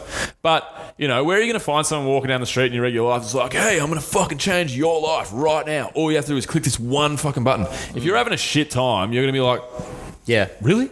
I'm like 3 weeks away from offing myself, so you know what? Fuck it. I'll give it a go. Cash, and that just shows that how many people are just having a bit of a shit time, People feel a bit lost and they need someone to cling on to. Like, I'm going to piggyback on this dude. If he's half the man he says he is, then, I'm going to be all right. Well, I've discussed this before, and it's like if you do like a good thing or a charitable thing, but you're doing it for selfish reasons, is it still like a good thing to do? Like, let's go say I'm going to go feed the homeless, but I'm going to vlog it because I'm going to get a shit ton of views. Now, it's a bit of a dick move, but at least I'm doing something. Yeah. So the same way Ty Lopez, I can't knock him because at least he's fucking off his ass, Yeah, that's right. Is it better that he's doing that, or should he just be in his basement and miserable? At least someone's having a crack. I'll always pay that. Yeah, for sure. And I always say that as well. I remember seeing a guy that I know, and he put up a Facebook post, which is his new profile picture, and did a spiel about it, how he bought this homeless guy McDonald's and the look on his face and whatever. And I looked through it and I was like, came across as cringy. It was so cringy. I was just like, oh, bro, But at the end of the day, fucking who cares? He did it. It made him happy. It made the guy probably happy. He feels like he did a good thing. He wants to fucking share it to the world. There's probably 50% of us out there cringing and going, fucking this guy. It's just, and then someone else goes, someone else is like, fuck, I want to go do something nice for someone tomorrow. Who knows? We look at it through our eyes and it's, I think it all comes back to, this is one of my biggest lessons this year is just be your weird, crazy self because people will love you for it. Because I remember maybe a couple of years ago, I was like, hey guys, I'm like every other fucking influencer and I talk like this. And whereas now I'm like, I just fucking woke up because I slept in and I feel like shit and I'm going to go do this. But the more real you are, that's when people relate to you. Yeah, 100%. Yeah. It's not the hey guys, just get out of the Lamborghini because I'm Bruce fucking Wayne. That doesn't work anymore. I don't think. It doesn't. People see through it too easily. You're still attracted to a photo of it, but in terms of a real life video, then why do so many? Oh, I sound like a fucking pig. But why do so many chicks on Instagram, and we'll use that as an example of social media, think that it's acceptable to stand in then there's they all do the same thing though? Is that because I honestly believe because the dudes are fucking creepy as fuck and that would just sexy. fucking look, sexy girl. But like, surely some of them just go, "This is fucking dumb." But then you've also got to think like they do also live in themselves, because if you're literally just doing like sex sells, then maybe if I'm a woman's choice brand or whatever, I don't really want her to promote it because 90% of her demographic is guys. Yep. Whereas if I've got the girl who's like, a little bit chubby today, but I had Macca's last night, that's the girl I want because she's got a female real as audience fuck. that relates. Yeah. So that's right. even though they've got this following, is it the right following? It's like, not that I'm putting down porn stars, but if you've got 10 million followers on Pornhub, cool, but how are you going to monetize that? Yeah, it's got to be dick pills, it's got to be vibrators, it's got to be things. So even though you say that, that's just their niche, and they're just building on it. Like, so they're I initially wanted like the fitness community, but now I'm like, I'm just doubling down on the gay guys. Like, fuck it, it is what it is. So you've just got to think, oh, in a way, that's a shame because maybe you've got an awesome personality and you're funny, but you're too late. I've typecasted you now as the thought with the fucking G-string and stuff like that. So it's I don't know. I think now with more video, with more podcasting like this, that's where you get the real person. So we could bring the hottest chick ever on this podcast, and if she's dumb as dog shit, people are going, that's a And I'm shame. interesting. Well, they were talking about Joe Rogan's post to Kanye West. Kanye was like, "Oh, I fucking want to tell my story." Blah blah blah. Joe was like, "Come on, I'll hear you out." And then I can't remember who I was listening to. It was one of the other podcasts I follow. I think it might have been Fighter and the Kid, maybe. I think it was Fighter and the Kid. And they were talking about like Kanye, right? He wants to tell his story. He's on this, huge worldwide platform of his own, just through his social media followings and whatever. But the places that he could go and try and tell his story in an Instagram post. I don't think his YouTube's really fucking pumping to right now. He could go on Jimmy Fallon. He could go on fucking Conan O'Brien. He could go and sit down with Oprah for 20 minutes, or he could sit down with Rogan for 3.5 hours and fucking. You can't fake that shit. You can't fake. There's You can't no bullshit. You can't fake and sell 3.5 hours. So this form of like what you're talking about, this form of like entertainment, this form of content is actually so powerful because it's real. It's long form fucking conversations, and you actually get to the bottom of the person that you're talking to. What they're really about, and what they really believe, and whatever, which is powerful because what you're talking about with the Instagram. That's totally right. Like, there's people with 10 million followers, and it's like, are the followers for vanity or are they for substance? Yeah. If you're just really good looking and you fucking hashtag, check my shakers out, check my fucking new shaker out next to my fucking shakers. My shakers. That people are following those people. That's for sure. No worries. But they're not really listening to what they say. Like, they're just looking at the feed. You know what I ran into the other day? I don't know. You just. Sorry, I'm continue. You just I got interrupted. excited. No. It wasn't that. I thought you. I thought you farted in mid move, or did the chair squeak? No, I didn't fast. Mate, I thought you were just like, right, I got a story. But I did interrupt though. No, don't worry about that. Who cares, mate? If It upsets Daniel. there's been 75,000. My daddy gets upset. Daddy just gets call what me he wants. daddy? Oh my Oh fuck. You know what I ran into the other day, and I just sometimes when I get bored, I read comments on fucking Twitter or Instagram. Ugh, stay away from that. Wow. And Brooke Ence put up a photo of her new lip pump fucking lip gloss shit. Is she some like hot? She's like a CrossFitter. She was a CrossFitter. Oh, no, I know who you're talking about. She was kind of alright. Then everyone got better, and she was shit. Anyway, she's got like 1.5 million followers. Yeah. Anyway, and she's put up this thing about this lip gloss that pumps up your lips and how she uses it, and like the fucking savagery of some chicks and some dudes on there just fucking going at her, and I'm just like, look, you look like a fuckwit, but if that lip gloss makes you 10 grand, then good on it. Who cares? But like people just get into it. There's got to be. But that's not really what she's about. Like clearly, because she must be about like functional fitness, health, and well-being. But she's just like now kind of made that transition into the bullshit fitness industry. Yeah. And it's like, where the fuck is this going to go? Like, what does it morph into? So do these people that are influencers or influencers, like, they like start to mold into one another and become fucking this mash of just dribbling shit. I think a lot of it is don't overthink it. I mean, hopefully Brooke isn't looking at these comments. There's got to be a number where... that was the worst thing. She was replying... Well, that's foolish. Like, I was watching it unfold. Like, she was on the button, like, replying. And this post is probably 4 to 5 days old. And she's just fucking hitting back at these people one after the other. So then when I see someone start firing back that is the account owner or an administrator of the account, I'm like, why? Why do you need to? You made $20,000 out of this. But most people probably aren't. It's probably their community manager. You know, No, like, no, people no, have- no, people that's a good pay, point, you know, actually. people But pay. their community it's manager not has been always- set up those guidelines. It's like Bill Kerr's got 50,000 followers and he's paid Zach Gregorevich to, I hope not because I can't spell, to, you know, make sure that his social media is well justified and stuff like that. So that's like in like stipulated for that person wants that as their agenda. So they're paying someone to do that for him. It's like, why?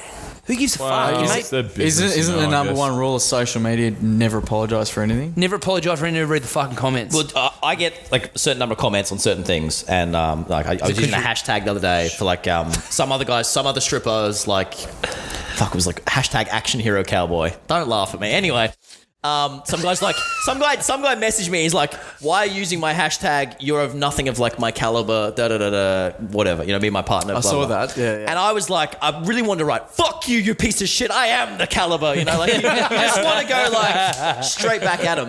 But I was like, no. And I was really nice to him, and I'm mates with him now. Like, and it's just like some stripper from Las Vegas. So it's kind of like a lot of these people are just like lashing out. And if you're nice to them, it's kind of like just pretend you're an asshole. You know, like really like getting up in my face and like, "Hey man, you seem like a nice guy. Let's have a beer." And you're like, "Oh, you adorable bastard." It goes off that thing what you always say, kill him with kindness. Yes, exactly. I say it, but I don't do it. No, he's never once. There are times when sometimes you just gotta like, you're gonna get it. But then there's other times where it's like, "Oh, I'm really sorry to hear that. Like, can I help?" Yeah. Oh, what? How disarming is a smile? You were nice to me. Yeah. I'll tell you guys about that death threat I had a couple of years ago. What are we talking about, Chloe? No. Chloe. Chloe. Yeah, I had a guy call me up and he was like, he was definitely 100% on fucking some hard drug, you know, heroin or ice or whatever. And he was like, "Fucking Bill Kerr. Fucking Bill Kerr. You're a dog, mate. You're a fucking dog." And I was like, "Who's this? Which one of the lads is this?" You know, like what are you? Yeah. You don't even expect it, do you? I'm like, lads, these prank calls Catsy, ended fuck fucking off. You've had too many 5 again. years ago, you know, like There's two beers, dude. yeah. And it was this, At least. Yeah. and it was this dude, and he was full on, and I couldn't figure out who he was, but I kept him on the phone. I was quite calm and relaxed about the whole thing, and he was like, "Mate, I'm gonna fucking kill you, cunt. I'm gonna fucking slit your throat. You're fuck." And then I'm like, "Look, man," I said, "What's going on here? Like, why are you doing this? Firstly, who are you? Like, tell me who you are. Firstly, if we're gonna have this conversation, you know who I am. You're telling me you know who I am, and tell me who you are. Like, how do we know each other? What's the problem here? You know?" And he's like, "Fuck off, go on the phone, whatever." But then I was on the phone for probably 30 minutes, mainly because he kept saying that he was going to kill my family, and so I was like, right, I have to figure out whether he knows where my family are, first and foremost. It's not really a joking matter when it gets to the family. No. Do you No, know what's, no. sorry to interrupt, but it's like, isn't it weird how it's like, "Oh, you're gonna kill me?" Yeah. What, mother? Yeah. Or my dog? Well, that's What if I kill your whole family first? But that's what it was like. So I was keeping him on the phone to try and figure out what he knew, if he knew where I lived and whatever. And it became very obvious that he didn't know, you know, even that I was living in the city or whatever. I think it was someone that must have known me growing up. I don't think it was someone that I really knew, but it was a full death threat. I went on for ages. But, you know, I ended up talking to the guy and I was like, "Mate, what's going on like with you? Why are you like tell me about what's going on in your life?" And he's like, he started to let his guard down and we ended up having a bit of a conversation and then he'd fucking snap again. He's like, "I'm going to fucking kill you, like whatever, blah, blah, blah." But yeah, it was quite an interesting, experience in like, you know, trying to empathise with somebody who's trying to fucking tell you that they're going to slit your throat and fucking kill your You family. were like playing hostage negotiator. Yeah, I was. essentially. I was. But you know, but he was all for it. You know, he was like, "Oh, look, man, I'm just fucking having a." I can't remember exactly what he was saying, but he was replying to me. You know, he was telling me his story, and then he'd fucking snap and he'd go, "You're dead, cunt," whatever. But yeah, it was an interesting 30 minutes of my life, put it that way. But that was just another example of a sad person. It's the same thing as the people that comment on someone's Instagram photo. Yeah. "Hey, I don't give a fuck about your fucking fake lip gloss. You Bullshit. fucking bitch." You know, like there's probably 50 of those comments in like 1,000 comments that Brooke Entz gets. You know, it's like it's just the same level of sadness, just extrapolated. You know, this guy's probably 3 orders of magnitude fucking more sad than the people that are just throwing out a bad Instagram. But it's just all hate because people are having a shit time.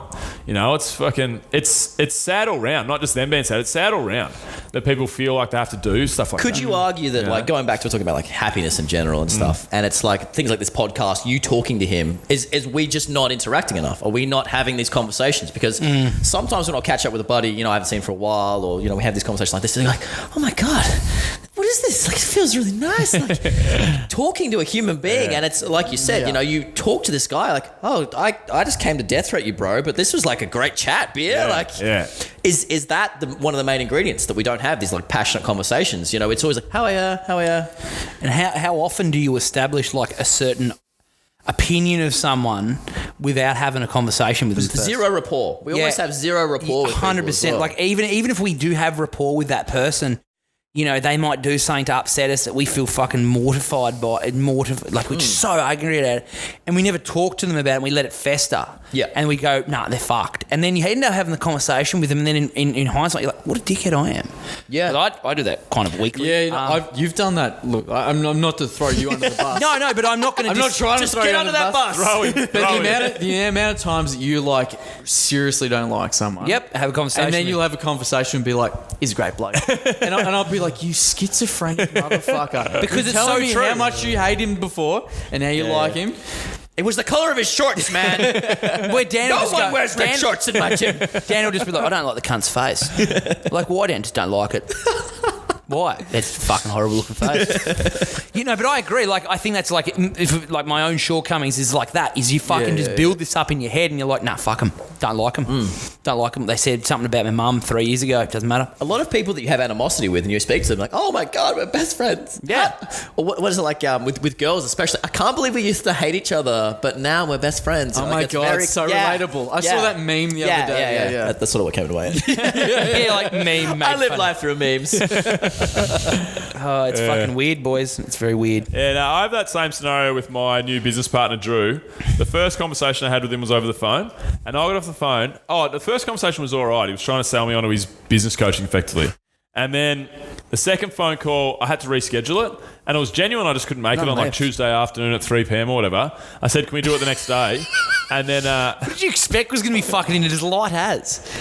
Do you know what that is? That's like the fridge effect. Dan's like, if I keep there's opening definitely it, water something in will here. change. Oh, there's no water. I've never heard of the fridge effect before. I didn't know that was a real thing. We need some more drinks. We need something to drink. Don't drink one of these. They're fucking terrible. Phenomenal. Have a nice glass. Join us, Dan. Join us in caffeine land. I'm up on Olympus right now. So continue about Drew. No, it was just funny because I was like, I went to reschedule and he said, he's like, no, mate, can't do it. And I said, no, well, I have to do it. I have to reschedule. And he's like, no, do you want to be the man that you told me you want to be yesterday on the phone? Or that's a hard sell if I ever heard one. Or do you, no, and then he said, or do you want to continue to be a pussy and stay where you are? See, what he did there was just wog guilt you or Jewish mother guilt you. He was like, look, you want to disappoint me? Or you can just continue to do whatever makes you happy. That's way too aggressive for Jewish guilt. Jewish guilt's subtle. Yeah. Wog guilt's very There's aggressive. a sigh. Is it more like, I can't believe that like our ancestors died for this? Something like that. Like something just deep as shit. You know? Dude, that's a good one. Yeah? That's a good one. Write that down. extreme. I guarantee it's stand up for. You guys are like, oh my God, it's savage. No. I guilt the shit out of guarantee. people. I just like sitting applauding you, I hear sir. that every week. That's a staple. Except that it's said with the eyes. That's 100. No, it's said with. What just happened there? Well, Oh, God. ancestor guilt. Hang on. Was your dad just here? Look, 'cause that's how I He felt. lives in me. I agree. Anyway, Sorry. Nah. It's all Can good. I just interrupt? Try and explain wogs overseas. It's like an Italian, but they're not Italian. But like, oh, you mean like an Italian? No, not like an Italian. Like they're Australian, but they're also like, fuck off. I don't know. You gotta live here. You don't get it. You tried to So explain. you developed into skips and wogs? Yeah. Why are they skips? Like kangaroo? Like, I don't know. It's a weird country, man. Yeah, when they're wogs wearing- hate wogs is really weird. Like when you get an Italian and then it hates a Greek or a Greek it hates Italian, and I encounter this quite frequently. They fucking just savage each other. Like they hate like everything about each other. Your They're village, fucking your different. village. Fuck your village. Like you fucking eat pasta and you stole it from us because it's gazpacho. It's like it's the same shit. You all fucking eat olive oil. Like what? Nah, it's bullshit. We got the better olive oil. Like they just one up them all the time. I was like, this is mind blowing.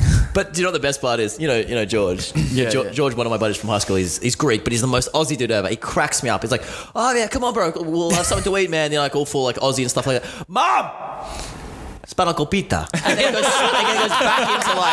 back to like the Aussie, you know, but it's like that's that flick. Yeah. Well, what the fuck just happened there, man? Like Italians imagine if I was like, can I have some champagne with my burrito with, you know, with like if you did it, you'd be so pretentious. But you've got what, 1/12? Like Italian chefs always do that shit, like American Italian. Yeah. They'll be like, so on the pizza I'm gonna put some mozzarella. yeah.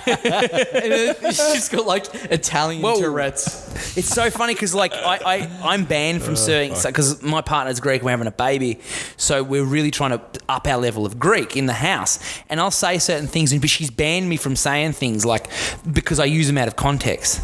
And I'm like, oh, okay. Like, just want to be part of your world, yeah. babe. She's like, you're not using it right. I don't know why she sounded like that, but she's like, you're not using it right. Just don't fucking ever say it again.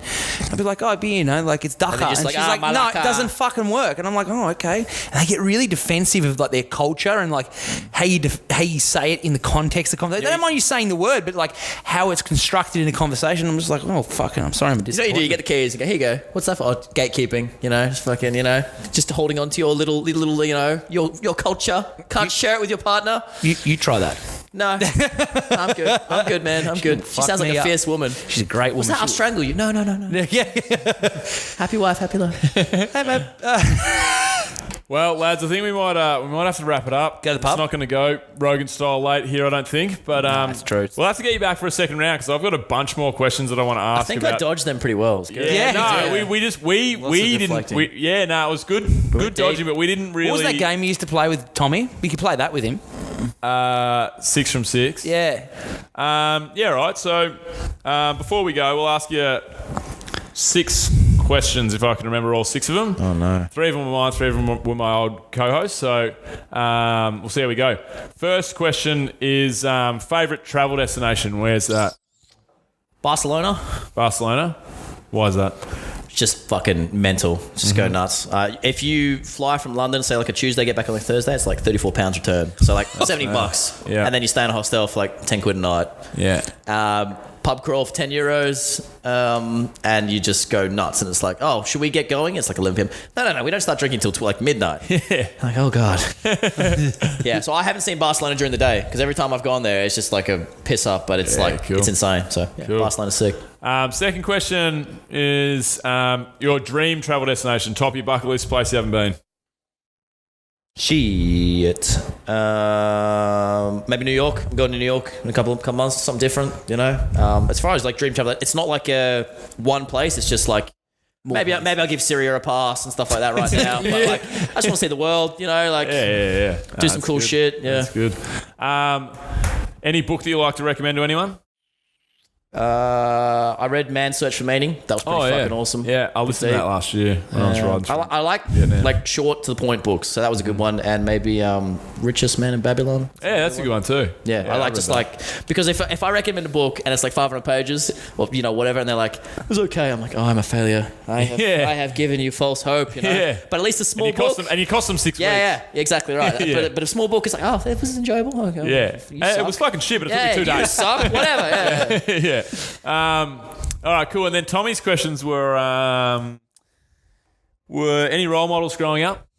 Cristiano Ronaldo. Oh, really? Yeah, man. He's like my absolute hero. And that goes back to the whole like obsession thing. Like he would go to training and then he'd come back and he'd keep playing football at home, like practicing free kicks in his backyard with his goalposts. Like, I reckon he'd be like cool to meet, but to hang out with, he's not going to be like, come on, we're going to go party. It'd be like, you are the worst free kick taker ever. Just watch me. And applaud. So, I don't know if I remember the third one, but I do remember one of the other questions. So next one was if you could invite 3 people to dinner, dead or alive, who would they be and why? oh shit. It changes every week because then I'll get on Instagram and I'm like, oh, this guy's fascinating, or this guy's like really interesting. What's his name? Well, I don't know. I recently went to Ibiza and I met all these like fitness YouTubers, and they were really, really cool because they've all got like 500,000 followers each and stuff. And I was like, oh my God, you guys are just like normal, down to earth dudes. Yeah. And that was really like inspiring. It's probably like the best sort of example I could give. As for like people nowadays, like I'd want to put like a whole bunch of like people that would just like not get along, like Trump and then someone else and then someone else. Like, I just want to see like the shitstorm that would go off. Donald Trump and the whole of like the Republican Party because they've all got the shit. Whatever. Like I just want someone to be like, this is gonna, and then we close the door. You know the Simpsons when Principal Skinner and like Selma. That's what I want. And get along, you know, and then just record everything, or maybe turn into like a Saw scenario. Was that your answer? Yes. I go on all night. I just want to watch a big fight. Yeah, right. Fuck. Wouldn't you love to put celebrities in like the Saw thing? Like, we're going to play a game. That'd be sick. You know? Yeah, no, I like it. And then third question was... What was the third question? I do know one of the other questions that we used to run, and I'll ask you that one. So if you're on a desert island and you had three items, they can't be human beings, can't be a girl, your family, whatever. If you had three things on a desert island, keep you sane, what would they be and why? Oh shit! Keep me sane. I guess like pen and paper would probably be good. Get all the ideas out and shit like that. I think the one you're supposed to bring is like a mirror because they're really good for signaling.